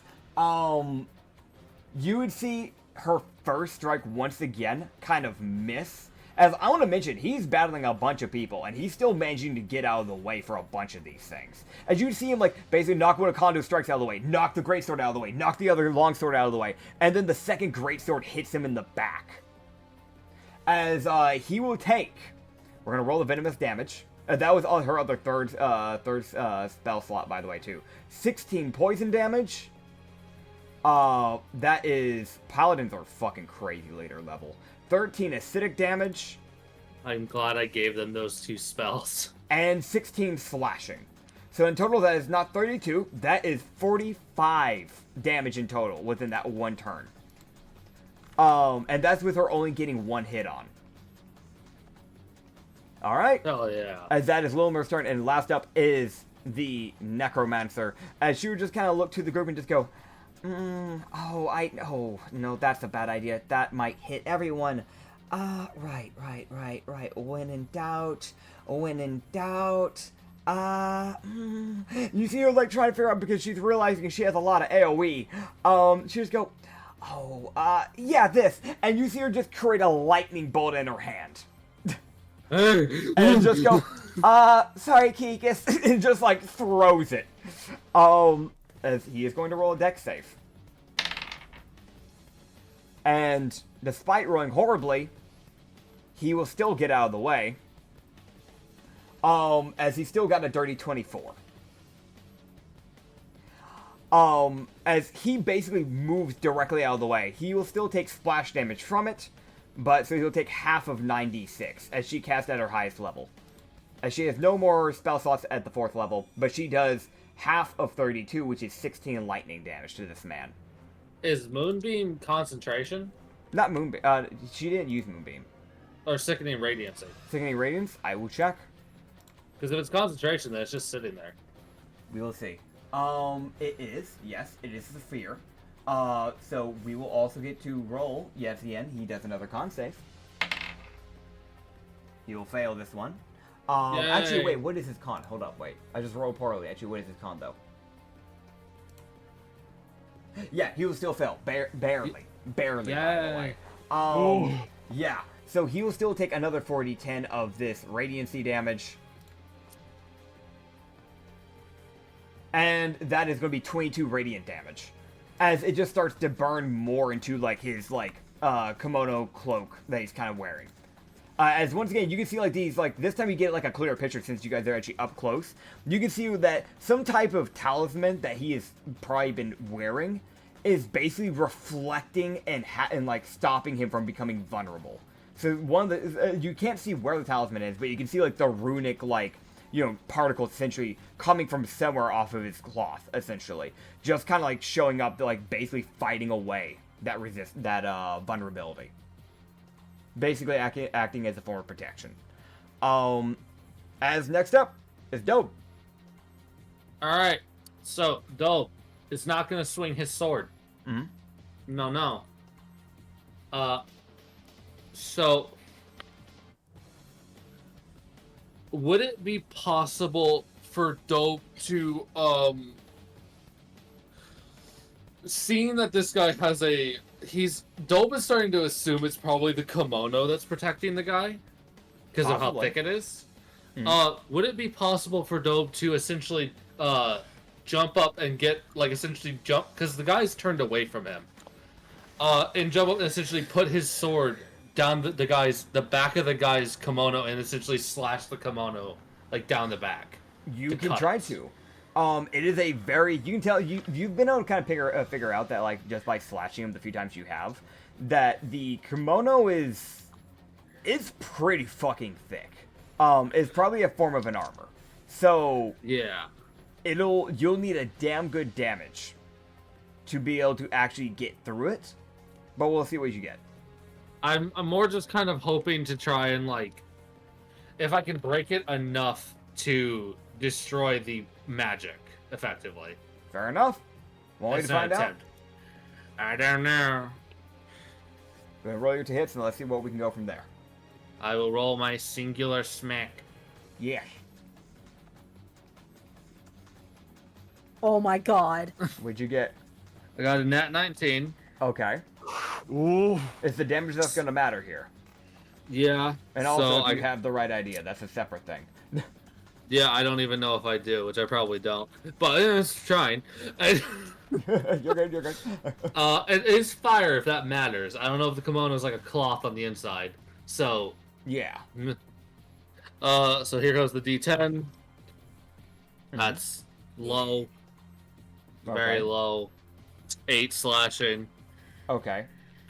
And Oh. 11 fire damage. That's 1 off from max. Okay. Oh. Understood. So obviously, I will say that, like, you probably won't know for sure if you've destroyed or stopped the ability for this thing to keep him from getting that vulnerability until, like, the next round, obviously, of radiancy that he takes. Yeah. But yeah, you would see essentially as, like, you kind of, like, slash down his thing. You can feel like you kind of, like, managed to kind of tear into it slightly, but you feel like you need a little bit more oomph to really break fully through this kimono. It's pretty fucking thick. You can tell that it's not just a normal, like, light, light material like kimonos normally are. It's heavy. It's like, essentially, this man has essentially been doing weight training as long as he's wearing this thing. Alright. And then, with my bonus action, if I can then put my sword away and jump up and fucking slam this bitch into the ground. You can try, Athletics.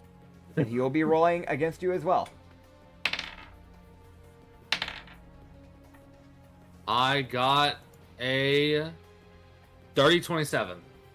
Ooh. That will tie, so we're going to roll again. Oh shit. You're going in dice jail. Man, roll me a nat 20. And I got a nat 1. Shit. Okay, so not only is this a critical success for him, but it's critical fail for you. So this is a rough one.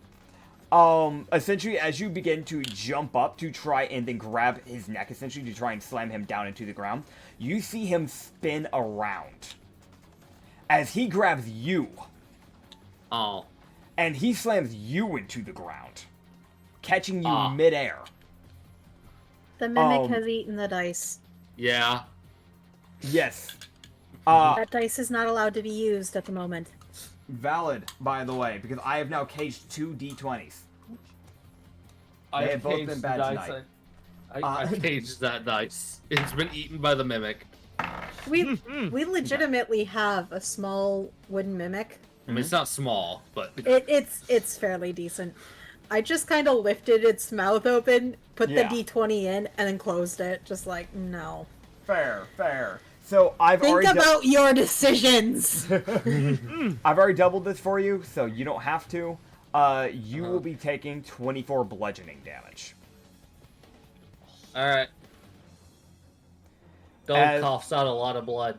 That's valid. I'm gonna be honest, when he slams you into this ground, it leaves a, small little, silhouette of your body. He basically throws you into this ground hard enough to where he embeds you into the ground. Imprint.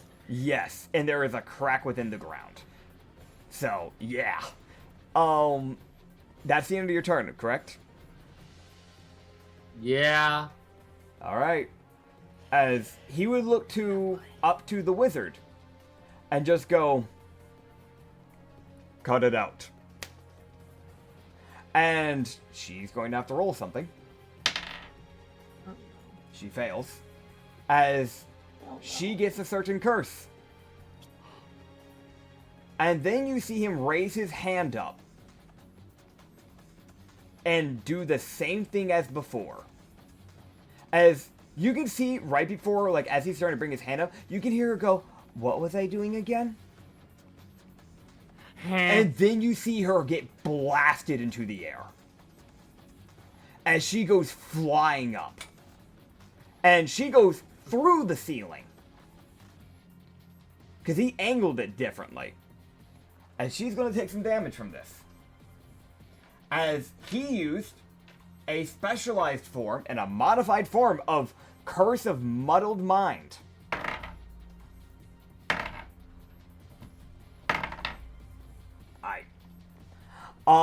As she takes 45 bludgeoning damage. As she rolled a nat failure, and he rolled a nat success for his damage. So she goes blasting through this ceiling essentially, and you see again even more of that flooring area start to cave through. You are lucky, Tahira, that you are not getting caught up, as she is a little bit more on the right side. But you can realize that if you were just even slightly closer to her, you would have gotten caught up in this. As she gets blasted through. And there is a trail of blood that is left into the air that eventually hits the ceiling and is left where she was standing. And you don't know where she's landed. But you can hear the thud. And you'd see him just look to you, Streelk, and just go, "I shouldn't have bothered." And you'd see him bring up his katana, the two of them, and swing. Okay. Okay. I know that's going to hit because that is a natural 18. Yep. We're going to roll the second one. That's a dirty 23. That'll hit.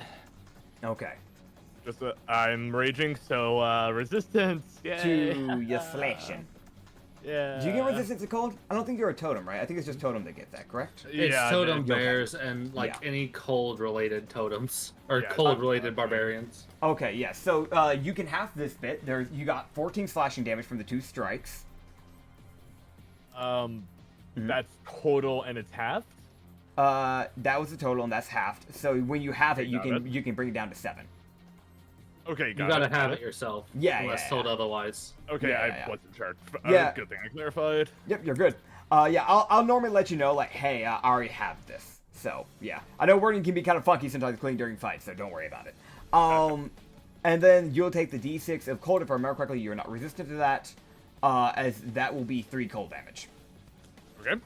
And he is then going to, with the last 2 attacks of his action, I'm going to have him roll to see if he is willing to take out the people that are currently low.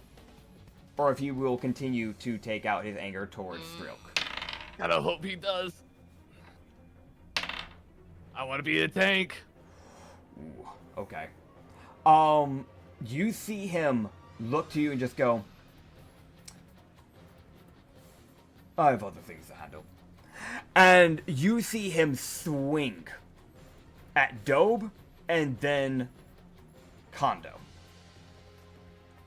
As he will swing at the 2 of them. As essentially, like, because they're kind of, like, both on opposite sides of him, he basically just, like, brings his, like, not even, like, budging his position of how he's looking directly at you. He just brings, like, spins them in his hand, because, like, right now, if you were to point his, like, fist directly towards you, the blade would point towards you. He spins it so that way it faces away, essentially. As he's just basically basically holding the knives directly down, like how they always say, don't run around with holding knives down, like while running, that sort of thing. He basically holds them like that, as he just brings them straight down on her foot and Dobe's stomach. And we'll see if that hits. That is a 23 to hit on Dobe. I imagine that will hit. And that's definitely hitting her, as that is a natural 19. I'm going to roll the damage. You are on his left side, Dope, so you'll get hit by the vicious longsword. Okay. That max damage. That is 14 slashing, or in this case, piercing. Okay. As she will take 8 slashing and 3 cold damage. As you see him stab that katana into her foot, and you can see it freeze over as it locks her foot in place, and you can see her eyes just kind of go back as she falls to the ground. You guys would see Dolb go limp Understood. as he would start to try and get up, get stabbed, and collapse. Understood. As he's on death saves. Yep. Next up is Tahira.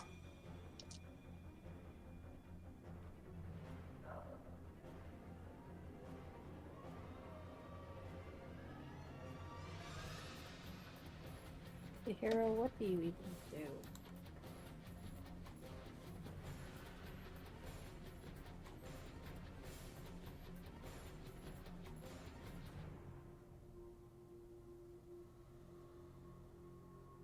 How far away is Tahira from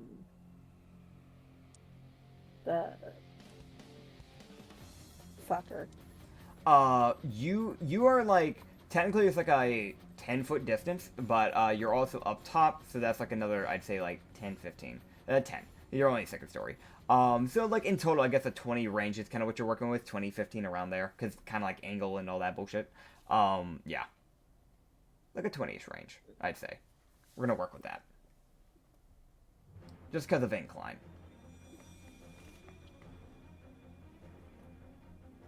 That's still a bit too far to try to drop down on him. That's fair. Magic. Yeah, literally. Yeah. Maybe electrocute him? Yeah, she's gonna try Witch's Bolt. Alright. So you bring Witch's Bolt up. Let's see what you get. 30-19. That will hit. Ooh. And also, from what I remember with Witch's Bolt, once it connects, it's just connected. Yep. So that you can just keep doing damage over and over again. You just gotta keep concentration. And on each of your turns for duration, you can use your action to deal an additional damage. So, Yeah. Alright. Let's see that damage. 23 lightning. 23 lightning, nice. Yes, he will take that. And then also gonna do... Well, that Eldritch Blast fails miserably. Sad. Firing. Oh, it backfires. It's a nat 1. It backfires. Okay. no. So as you start to raise your hand to try and do like another like blast of Eldritch Blast, you feel that that's that slight moment of I'm imagining there's probably some doubt that comes to your mind at this moment because you're seeing your friends go down. She's also trying to figure out what the hell does she have to do with this? Because Yeah. she's heard him try to say, I tried to give you a better life to the Yes. other two. Yep. Where does she fall into play with any of this? Who knows? But that would definitely be And on running top through of your that, mind. seeing Dobe and Kondo fall unconscious, Yeah, she's not exactly confident in herself. completely valid. Mm. So, as you kind of start to feel this lack of confidence come into play, and you're kind of like, these things are kind of running through your mind, you lose concentration on that spell as you're creating it, causing that blast to blow up. I'm going to have you roll me the damage of your Eldritch Blast, and you're going to take that damage, and it will be doubled. I already rolled the damage, and Tahira is taking 16 total force damage. Understood?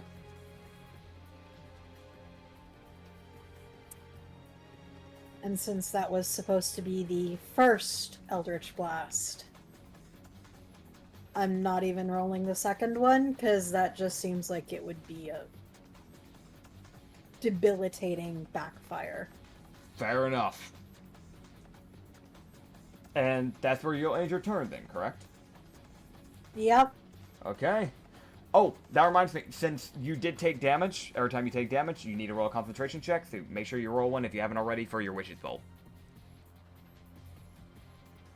Because essentially you're having one hand up at all times to keep the Witch's Bolt up, and you're using the other hand for the whatever cast you do. 14. You will keep it up. The way, just in case, I'll just go and guys let you know, the way that I've been running concentration checks, we just roll a natural d20, no con added onto it, because that doesn't make as much sense. Because if you have a really high con, then you have almost no chance of failing, and listen, it doesn't matter who you are, you still have a chance of fucking up. Okay, So so it's- in that case, it's yeah. a 12. Okay, gotcha. You still keep it. Literally, as long as you get an 11 or higher, you're fine. Okay. That's something that I started implementing right before I started Ramen Harbor. I just haven't really had to talk about it because we didn't really have any spellcasters besides Issa, and she doesn't really ever use any concentration stuff, so it never really came up. But I will put that, since we actually have some proper concentrations, now you're a sorceress on there too, so I should actually write that down for you guys. Cool. Yeah, that does need to be stated. That would be Yes. quite Does useful. does That will be good. Warcaster still allow them to add con? Warcaster would be the only way to be able to add on your con modifier. It gives it more of a reason to actually have the Warcaster feat. It makes it worth your Okay. time. You see what I'm saying? Okay. Yeah. Yeah, okay. I do that also, so it's like a push, like, hey, if you want to like do a lot more concentration spells, maybe you should look into this a little bit, you know? Because it wouldn't make sense if you're not used to doing that much battle. Then you probably wouldn't be good at holding a concentration spell in the middle of a fight, you know? That being said, if that is the end of your turn, next up will be Strilk. Drake will just kind of point his great axe towards the shinobi and he'll just say, "Oh, that's a laugh. You're pretending to be a hero. You I have you killed know- 7 people. I don't know what you're trying to get at with this memory loss nonsense. Trying to As far as- change your damned life, you fool. You're expecting a lot out of someone who's lost their memories. Oh, wait, who did that again? Oh, yes, I think it was you who removed them. For your own good. Please. After everything I've seen so far, I have no reason to believe you anymore. You made the mistake choosing us 3. And I am going to roll for my great axe swings. You can see him definitely nod his head like, yeah, no, I made a mistake choosing you to live. Fair enough. All right, that All right. would be. That's hitting. That's a dirty 27. Okay, that'll hit. I'll just go ahead and roll for my second one while I'm here. Mm-hmm.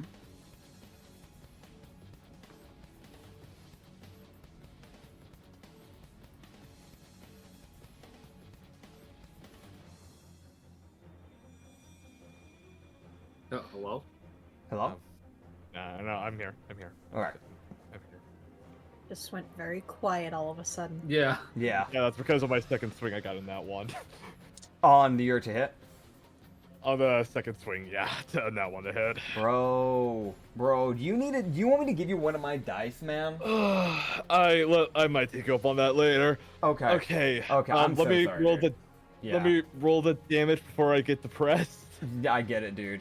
I'll Okay, start that's a- describing this while you're at it. What you got? That's a roll at least a 19. Oh, 19. Okay, I'm gonna roll d4 to see which specific thing will happen for this nat one. Please don't break. Please, for the love of God, don't break. Higher or lower? What? Higher or lower? Oh no. Lower. Okay. There was 2 chances, and I'm gonna be honest, it was gonna break. And I was like, you know what? Okay. Let's be nice. I'm gonna give him a shot to maybe try and prevent that. So it won't break because you managed to Oh, call thank God. it. If you said higher, it would have broken. Because that was Oh, a 3 thank on God. the d4. Thank you for giving me a chance. Okay. Oh Yes. my God. So If I lost that great axe, I'd be just kind of fucked for the rest of the fight. that would be a rough one. That's why I was like, fuck, that'd suck. Okay, we're gonna do this just Yeah. in case. You were Okay. given a weapon by Isgard. He is using that weapon. Yep. This is the weapon. Then what about your other weapon? The other. Do you have your other great axe with you? He didn't take it from you. It's still in my inventory. Yeah. Yeah, you still have that. So worst scenario, you just broken. You use the other one. So you're not totally okay. fucked. Yeah, Cool. yeah. So Wow, you- that's a bit. Wow, yeah. dude, long day. It's a long day. It's okay. It's a long day. Yeah. That's why I questioned it. I'm gonna be honest. That's fair. Trying to help each other out. I get it. So, Just trying to give that little bit of you're not totally fucked. yeah. Just mostly. And I'm sure Isgard would understand if it did break. Yeah, that's true. He's a He'll pretty be upset he'll be guy. furious another day. Yeah. Roll me a con save, by It's the got way. a massive collection. All right. Yeah. I don't think it's gonna be a problem. True. Con save, by the way. As basically you get that first strike on it, as you kind of like bring your axe downwards, right? And you basically drag it across his shoulder. And then you'd see as he kind of like moves his shoulder back and basically shoves it off in the process, bringing the blade directly into the ground.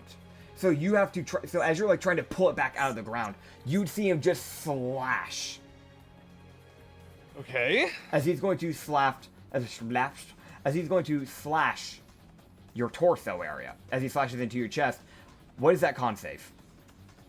Oh, I need a con. Okay. Con save, yes. Okay. Hang on. Let me double check something really quick. Okay. Okay. All right. All right. Okay. That's +6. Okay. You got this, man. That's a dirty 12. Okay. All right. So Okay. I'm going to have you go into the feats, and you are going to add to yourself the minor torso injury. All right. So just make sure you read that, so that way you know how it will affect you in the rest of this combat. But essentially, he has ripped open, like basically cracked one of your ribs in the process of this slash.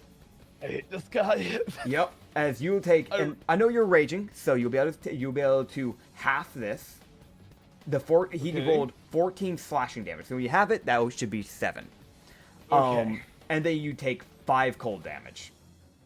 Okay. I'm on 39 health points. You got this, dude. I believe in you. Okay. I'm Oh, on yeah. negative. I believe in you too. I mean, I still can't really use my bonus action, so I guess I'll just save another one and I'll just end my turn. Okay. Combine them. Yeah. You know what? Mhm. You know what? Fuck it. Why not? Just for fun. Because I can't think of anything else to do here. Could I just use? So technically, I have 2 bonus actions. Could I just try and use them to intimidate this guy and just try to get a nat 20? I was suggest just combining them and swinging some more. Is If- that a thing? That's Yeah, perfect. you if you save a bonus action, next turn you can replace your bonus action, combine those 2 bonus actions together, and you can just have an extra action. Okay, I get 2 That's- extra attacks. I like that. You want to do that That's- instead? That's been a thing since the start for both Acrid and Nits. Yeah, that's Yeah. been a thing in Sanity and Rum and Harbor the entire time. Yeah. Gotcha. Yeah. I've never had a time where like this comes up, so where I could do that. So that's why I'm a little surprised, but I am pleasantly surprised. All right. Yeah, yeah. I think might as well go he's- ahead and ask. Mhm. He's bloodied, right? Shouldn't he's bloodied? I'm gonna be Yeah. honest. It's that thing of with this specific person, you can't tell. Okay. And the reason why I'm saying this, because normally most people will be like, yeah, he's bloodied, or nah, he's not bloodied. Because you're dealing with an undead, he doesn't bleed. That makes sense. He Okay. is vampire. Yeah. So you wouldn't be able to tell. Yeah, you can see slashes, but that's it. Like, you won't be able to tell whether or not he's actually bloodied. So. Okay, well, Yeah. on the flippity flip, good news. First one hits. That's a dirty 21. Okay. And Uh, for the second one, Yeah. that also hits. That's a nat 17 plus 9.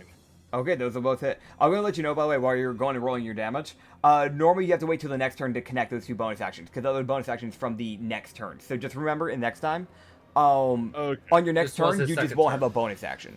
Oh, did you This already is his second stockpile turn. another Yeah, one? he saved his last one.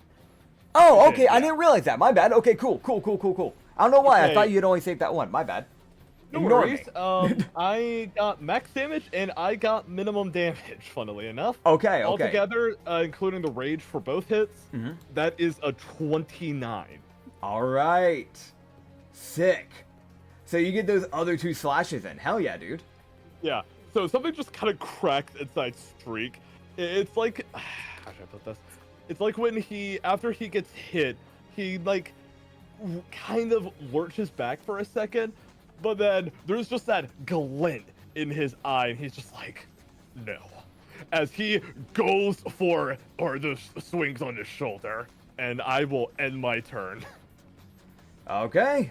Alright, also just to be clear, you said minor torso injury, I believe? Yes, minor torso injury. Minor chest injury is Oh what yeah, she- Okay. chest is the way it's written down as Okay. my. Sorry, I don't know. My brain just went to torso, but yeah, technically chest. I should have done Yeah. a chest and a back injury. Ah! Oh well. Oh well. I'm on 23 HP because of the injury. Yeah, Shit. yeah, no, it lowers your max. It lowers your HP Okay. Shit. So. because your Okay. body isn't as capable of taking damage anymore. Yep. Okay, I hate to do this now, but I really need to use the bathroom, so I'll be right back. Go ahead. Right. So. Next up will be NPCs. You don't know where the wizard is anymore. I'm going to roll and see how she's doing. Gotcha. She is unconscious. Motherfucker. She took almost all of her health in one hit. I mean, yeah.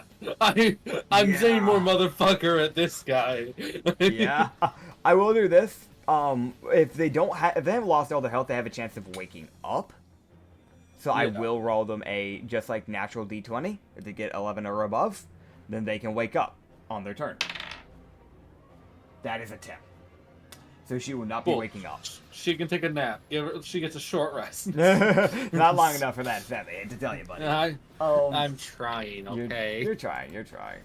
As Lilmer, the only NPC still up, looks him dead in the eye, just goes, "You're paying attention to the wrong person!" And you see her bring her great sword up, and you just hear her yell, "By the heavens and the gods, be smited and go to hell!" And you see her cast branding smite. As you see her in like a fury begin to swing. And it's like, before she was swinging like a normal swords person, right? It is like a wild animal swinging. I heard Nick's racist voice from the bathroom. What did I miss? Lilmer yelling. As she said, by the power of the gods in the heavens, go to hell. Fucking A. Oh, I did not wash my hands. Right. Yeah, wash your hands. Ew! Wash your hands, boy!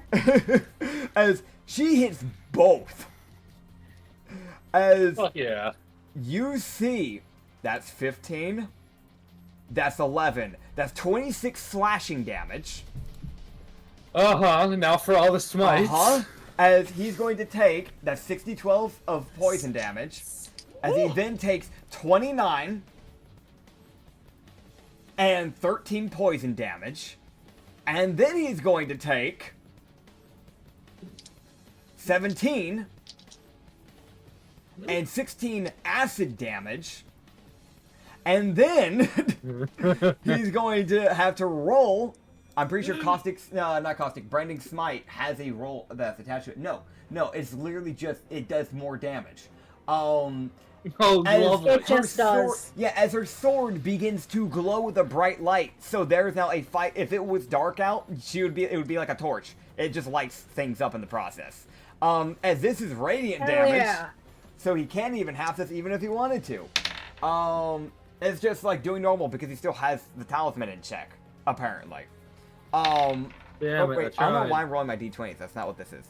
As he'll take another 9, and then another 8 radiant. As you see her start tearing through his like armor, as she cuts like a literal chunk off by just pure acid, poison, radiancy, and just pure slashing and brute strength.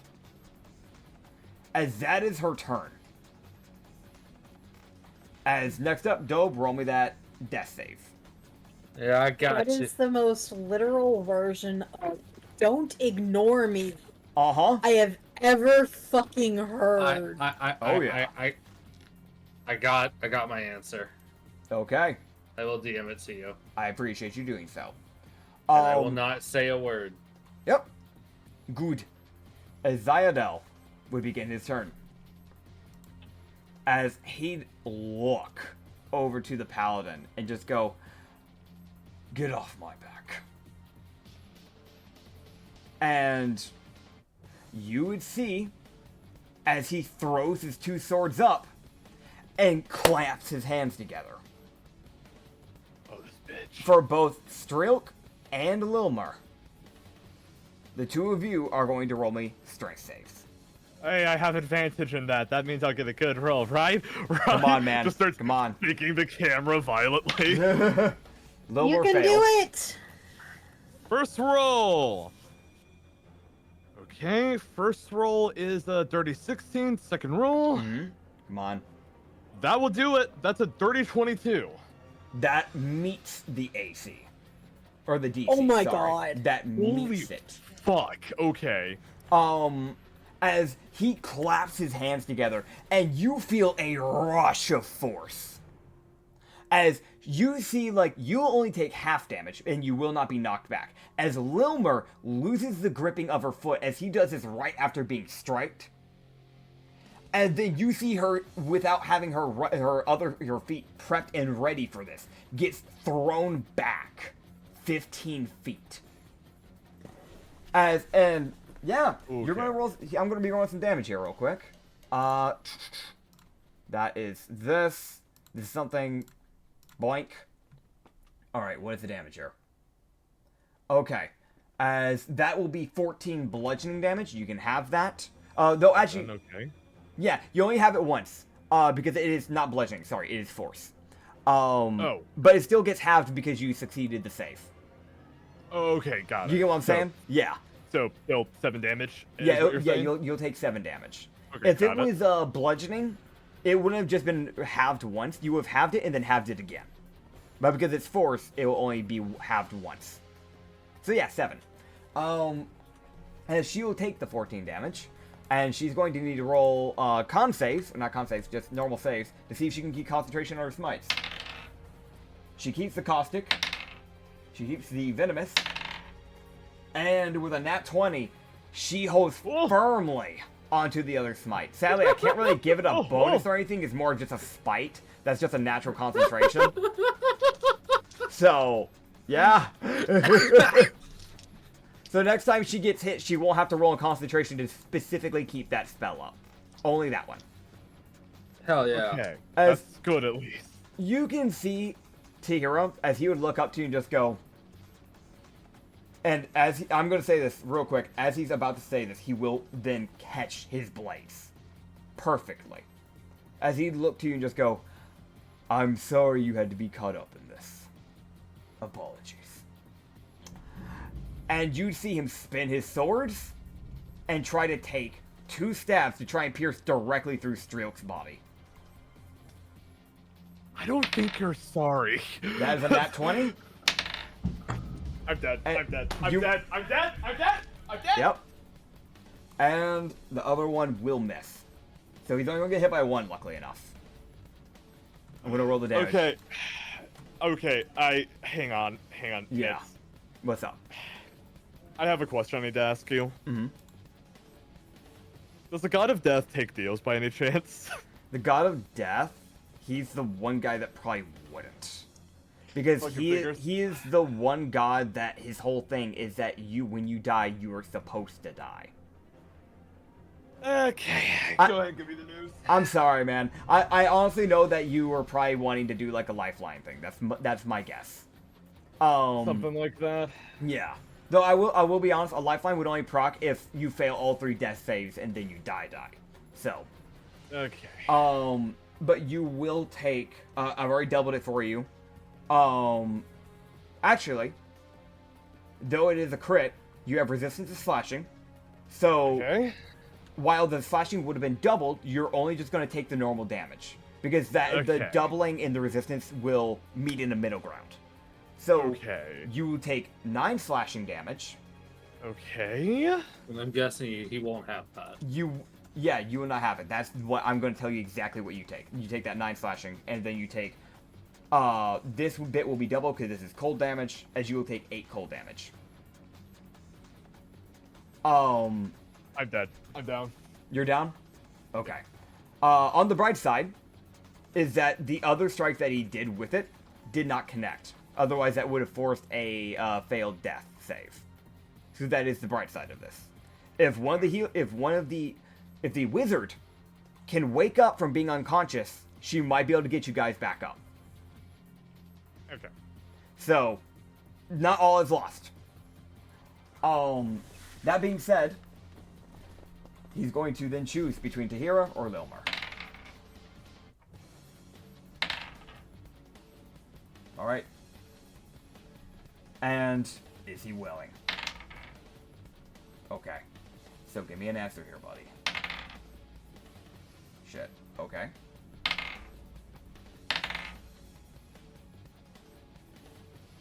Understood. Holy shit, this is the thing. Right. You would see him look between Lilmer and then Tahira and then the group. And you would see him just throw his vicious longsword into the ground. And you can see a small smile form on his face. And Tahira, you kind of realize that it isn't an aggressive smile. It is endearing. As he would look to you and just go, I'm glad to see you got good friends. And it's good to see that some of you, despite having still some anger problems, are starting to go down a better path. That's all I wanted. And you see him bring his frost brand katana up to his neck and decapitate himself. I'm okay with that. Wait, what? Uh-huh. As he would fall to the ground. And upon him falling to the ground, his body would disintegrate. I'm okay with this. I'm okay with that. I'm not. absolutely He okay came with back that. to life. As yeah, Well, as- this time there's literally the god of death is hunting him, so he's not getting away this time. oh yeah, no. oh no, he chose to kill himself. There is no coming back from it this time. Whatever trick he did before is not working again. I know I'm being extremely petty right now, but again, I'm okay with it. Fair enough. This also still doesn't explain why Tahira was grouped up with them. Yep. I will let you do this. Now that technically... Actually, let's do it like this. You will not need to roll history safe. Because when he dies, every bit of memory that was still locked up would start to come back to your brain. As you'd remember. Tahira, you got caught up in all of this. Because when you ran away 40 years ago after being bit, you remember creating a home in the forest. Fairly close to Pinefell. Near the tribal area, now that you think about it. Where you met everyone. And you can remember seeing two people being dragged by a shadowed figure. With purple eyes. You're gonna stop it? You tried to stop it, and you failed. You can remember the last thing he said to you before he knocked you unconscious was, "I'm sorry I bit you." And he would have knocked you unconscious.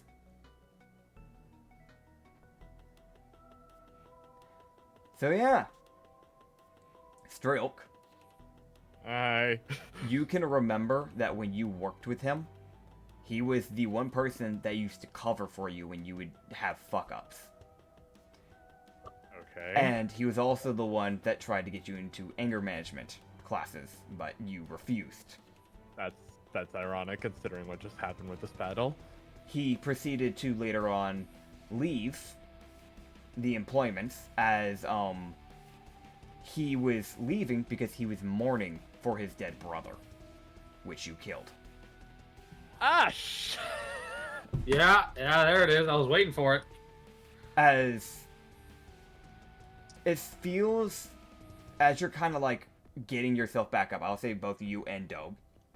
You guys kind of sit there. You guys would be picked up by Lilmer and stabilized, but you can you start to realize those eyes during that fight that he had with you, those weren't anger. It wasn't bloodlust. It was regret Pity. that he couldn't help you.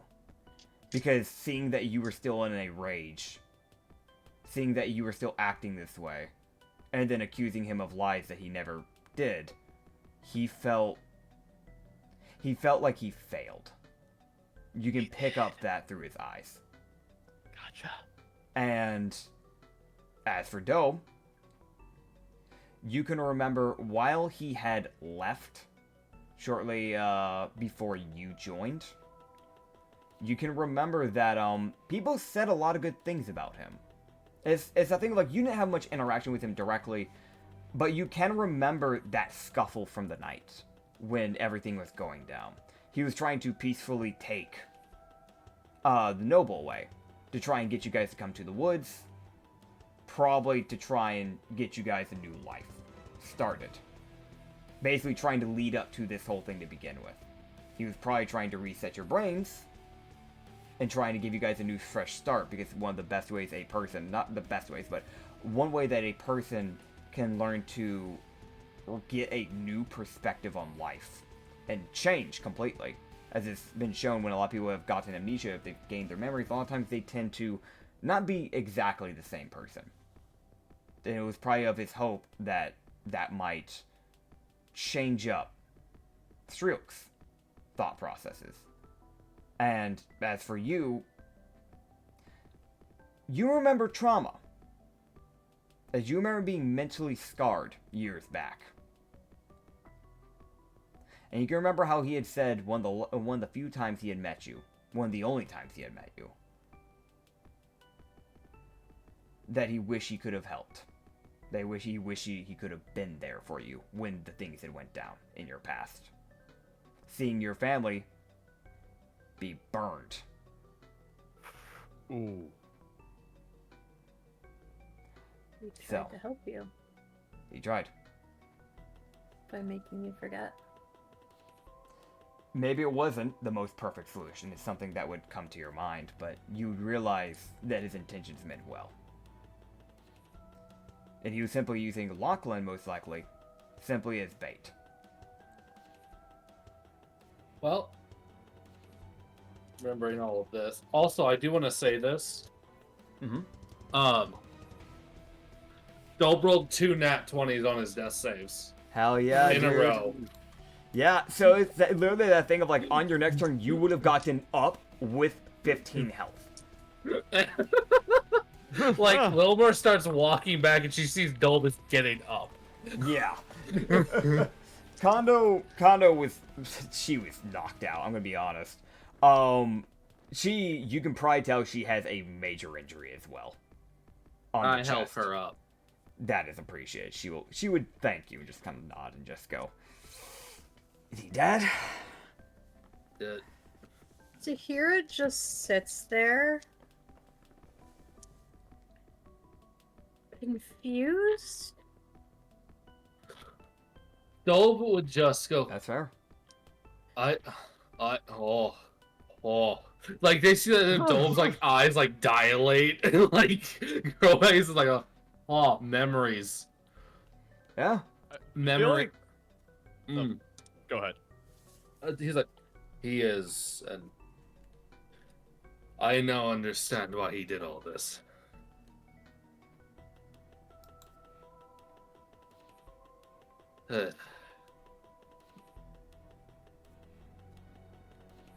As Drake is just kind of sitting there, I feel like almost all the life is just kind of like gone out from his eyes in a metaphorical sense.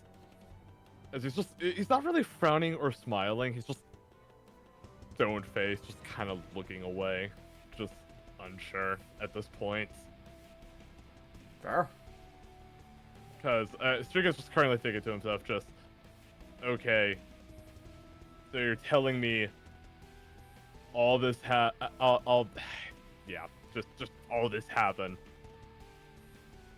Yeah. because he wanted to help. Yep. Most likely And you can because get she was in the wrong place at the wrong time. Yep. Yep. She was in the wrong place at the wrong time, and he was trying to genuinely set two people's lives into a better place. And she just wanted to help. Yep. But you can see that he at least, considering his last words, I see you have good friends. With a smile. You can see at the very least that he's probably happy. That at the very least he knows that the person whose life he ruined at one point, he was at least able to give you some new bonds to make up for it. Whether Tahira chooses to continue to hold on to those bonds in the future is up to her. But She's not about to scorn it. It's that thing of she has made good friends. mm-hmm. And with reconnecting with Isgard and Yenny, Yeah, she is going to go back. fair enough. As you would head back to the tavern, Dobe, where will you go? Dolb is going to... Because the guy's body disintegrated, Mm-hmm. what he's going to do is he's going to take the guy's 2 swords. Dolb is going to suggest that Strilk take the noble back. Or he can wait the day. Because Dolb, that lawful side of Dolb's going to come out for this. Yeah. He is essentially going to make like a small grave. Yeah. tombstone and just bury the swords, effectively. Cover the swords and bury them. That's fine. Yeah, he can do that. As it's his way it's his way of essentially like, well, I don't agree with the way you went about this. I understand now why. Yeah. So Hero any would anger obviously he help did with have that. is gone. It's now he's just he's like well, at least you're at peace. Yeah. And then he'll head back, and if the noble still wants him to work for him, he'll work for the noble, and he'll still attend the Church of Nier regularly. Yeah. And he will also visit the tavern more regularly. Yeah. Less as a sort of, I'm going there because my boss is there, and more of a, hey, how's Tahira? How's everybody else? Is everyone alive? Good. Yeah. Essentially, in case you can't tell, I'm basically just setting up for an epilogue. Since this is basically the end of the campaign, I'm basically just getting an idea of where your characters would kind of finally just leave off at.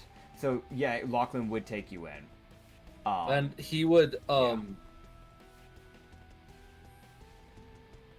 gonna be honest, considering that Kondo now has a major chest injury, and that's an injury that if it would be possible, he would see if she could stick around as well. To kind of get an easier so she has an easier bit on life. Funny enough, she would actually be also hired by Lachlan. That was actually something that was gonna happen. So, yeah. Fuck yeah. Also, I'm gonna make sure the wizard's not dead. The wizard, she was good enough when y'all started, like, looking around. She got, like, I want to be mentioned, she went through the roof, and then she went through the roof again, because she got sent through the roof upwards and through the roof downwards. And she hit, like, the edge of the wall at the beginning of the kitchen area. So she hit the wall, where you can see where, like, her head slammed into it, and then hit the fridge, and then fell off it. God damn. She had it rough. She had, like, 5 health left. Okay. Acrid, are you done with your epilogue? What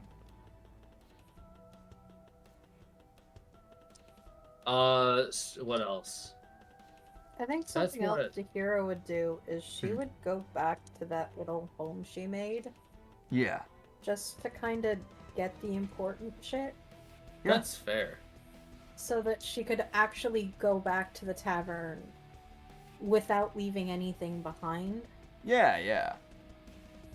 100%.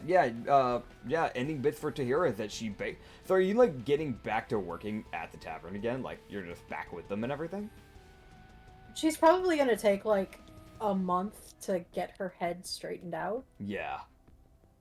Because, I'm gonna be honest, that's dramatic. going to be traumatic to her. Yeah. Okay. Because she's essentially finding out, oh, the person who turned me has not only died, but also apologized and shown sincere remorse. Yeah. Yeah, so, yeah, you'll take your time. It would be like a month before she starts getting back in action, but you can move into the tavern, the Grill Tavern. You'd be back with Isgard and Yenny, who would definitely give you that comfort that you need. And you'd also get to meet some new dancers that you didn't get to run into at the time, but you'd start making yourself some friends again. She's also just got Bear with her constantly now. Oh, yeah, valid. Just that thing of just somewhere in the tavern, wherever she is nearby. Yeah. There's just this tiny little blue pap. Okay. Yeah. Okay, okay. I paused for a minute because I wanted to seriously think about this. Mhm. Because I know Strika's meant to be a bit more complicated. Okay. So, just to set the scene. So, this would probably be like 2 weeks after the initial incident. Mm-hmm. Like, where Lachlan is back, everything just kind of seems to go back to normal. Yeah. When Freak one day knocks on whatever's office he's in. Mm-hmm. And, I'm assuming he gets let in. Yeah. He'll walk up to Lachlan and he'll hand him a letter of resignation, and he'll just say, "I'm quitting, as of effectively today." I understand. I wish you the best of luck, Streak. Streak turns around, and as he approaches the door, he tilts his head to the side, and he'll just say, "Just so you know, this will probably be the last time we ever meet. But I just wanted to say, thank you for saving me all those years ago, even if I didn't deserve it." You just give a smile. You just kind of go, "I'm more than happy to have helped anybody. Life's too long. Well, too short for that matter, to really waste your time on simple things. If anything, I'd rather spend my time helping other people. So I'm glad I could." I couldn't agree more. And Triok will leave. Okay. But it's not exactly done. Okay. Because I'm gonna be completely honest here. Striok did not handle this well. Alright. He thought about it multiple times over his head, and he thought to himself that how the shinobi effectively tried to solve his problems. But he's not really grateful. No. If anything, his anger gets worse. Because of the pettiness, the frustration that he endured, how he had one goal in his life, and it got messed up because of him. And he thinks to himself, what if there are other killers out there, like the shinobi? What if there are more people who think that they can just take control of others like that? And he goes on to hiding as he becomes not exactly a serial killer, of course, but he begins to start killing bad people in secret. Okay. Unleashing his anger as much as he can, which never really seems to subside. Understood. Essentially how that'll go, is that within the Roman Harbor, because it's in the same world, I will be rolling D100s every session. Okay. And I will be keeping track of this lightly in the background. And just one more thing. Mm-hmm. This will probably happen 5 months later, I'm gonna say, where I would. okay, maybe. Wait, Yeah, okay, that's a bit. okay, That's too much of a jump. I'm sorry. This is like, No, I'm gonna no, be honest. This is like when you guys are at Gal. That's perfectly okay. Yeah. I hate to do Okay. that. Retcon 1 week later. Okay. Gold and Tahira are gonna get letters kind of shown up near them out of nowhere without warning, and both of them will say very similar things. In the first part, this will be the same for both of them. He'll say, "I decided to become a killer. It's not enough for me anymore to let these bad people keep roaming around the world if they're just gonna do things like with what that shinobi did. But just so you know, I truly enjoyed the time we spent together. And for Dope, you'll specifically get this part. You'll get to read, you're an incredible, reliable companion. And please be sure not to let anyone tell you otherwise." And for Tahira's letter, on the bottom, for her specifically, it'll say, "You're stronger than you think." And both of them will be signed by Striok. There's no return address or anything like that on the letter. All right. And that is where we're going to end off the Amnesia campaign. Thank you all for watching. Hope you enjoyed this little mini campaign. It's a few episodes long, but it's definitely a good one. If you want to find some more stuff like this, by the way, on the same channel, The Lost Shipyard, and also Lost Harbor up on Spotify, you can find another campaign we have going on right now, which is the Sanity campaign. On top of that, on Lost Harbor, on YouTube, and on Spotify, we have more campaigns over there. From one-shots, to the Rum and Harbor campaign, to the Brothel campaign, to a bunch of other ones as well. We have, like, the Hidden Garden as well, if I remember right. And there's a bunch of YouTube shorts if you want to go check those out. If you have a short attention span, it's great for you. Thank you all for watching. Thank you for the love and support that you guys have shown towards this. Don't forget to comment. Leave a little bit of like. You know, maybe rewatch it a few times. Maybe make it your favorite. Who knows? But we'll see you then. Bye-bye. Bye. See ya.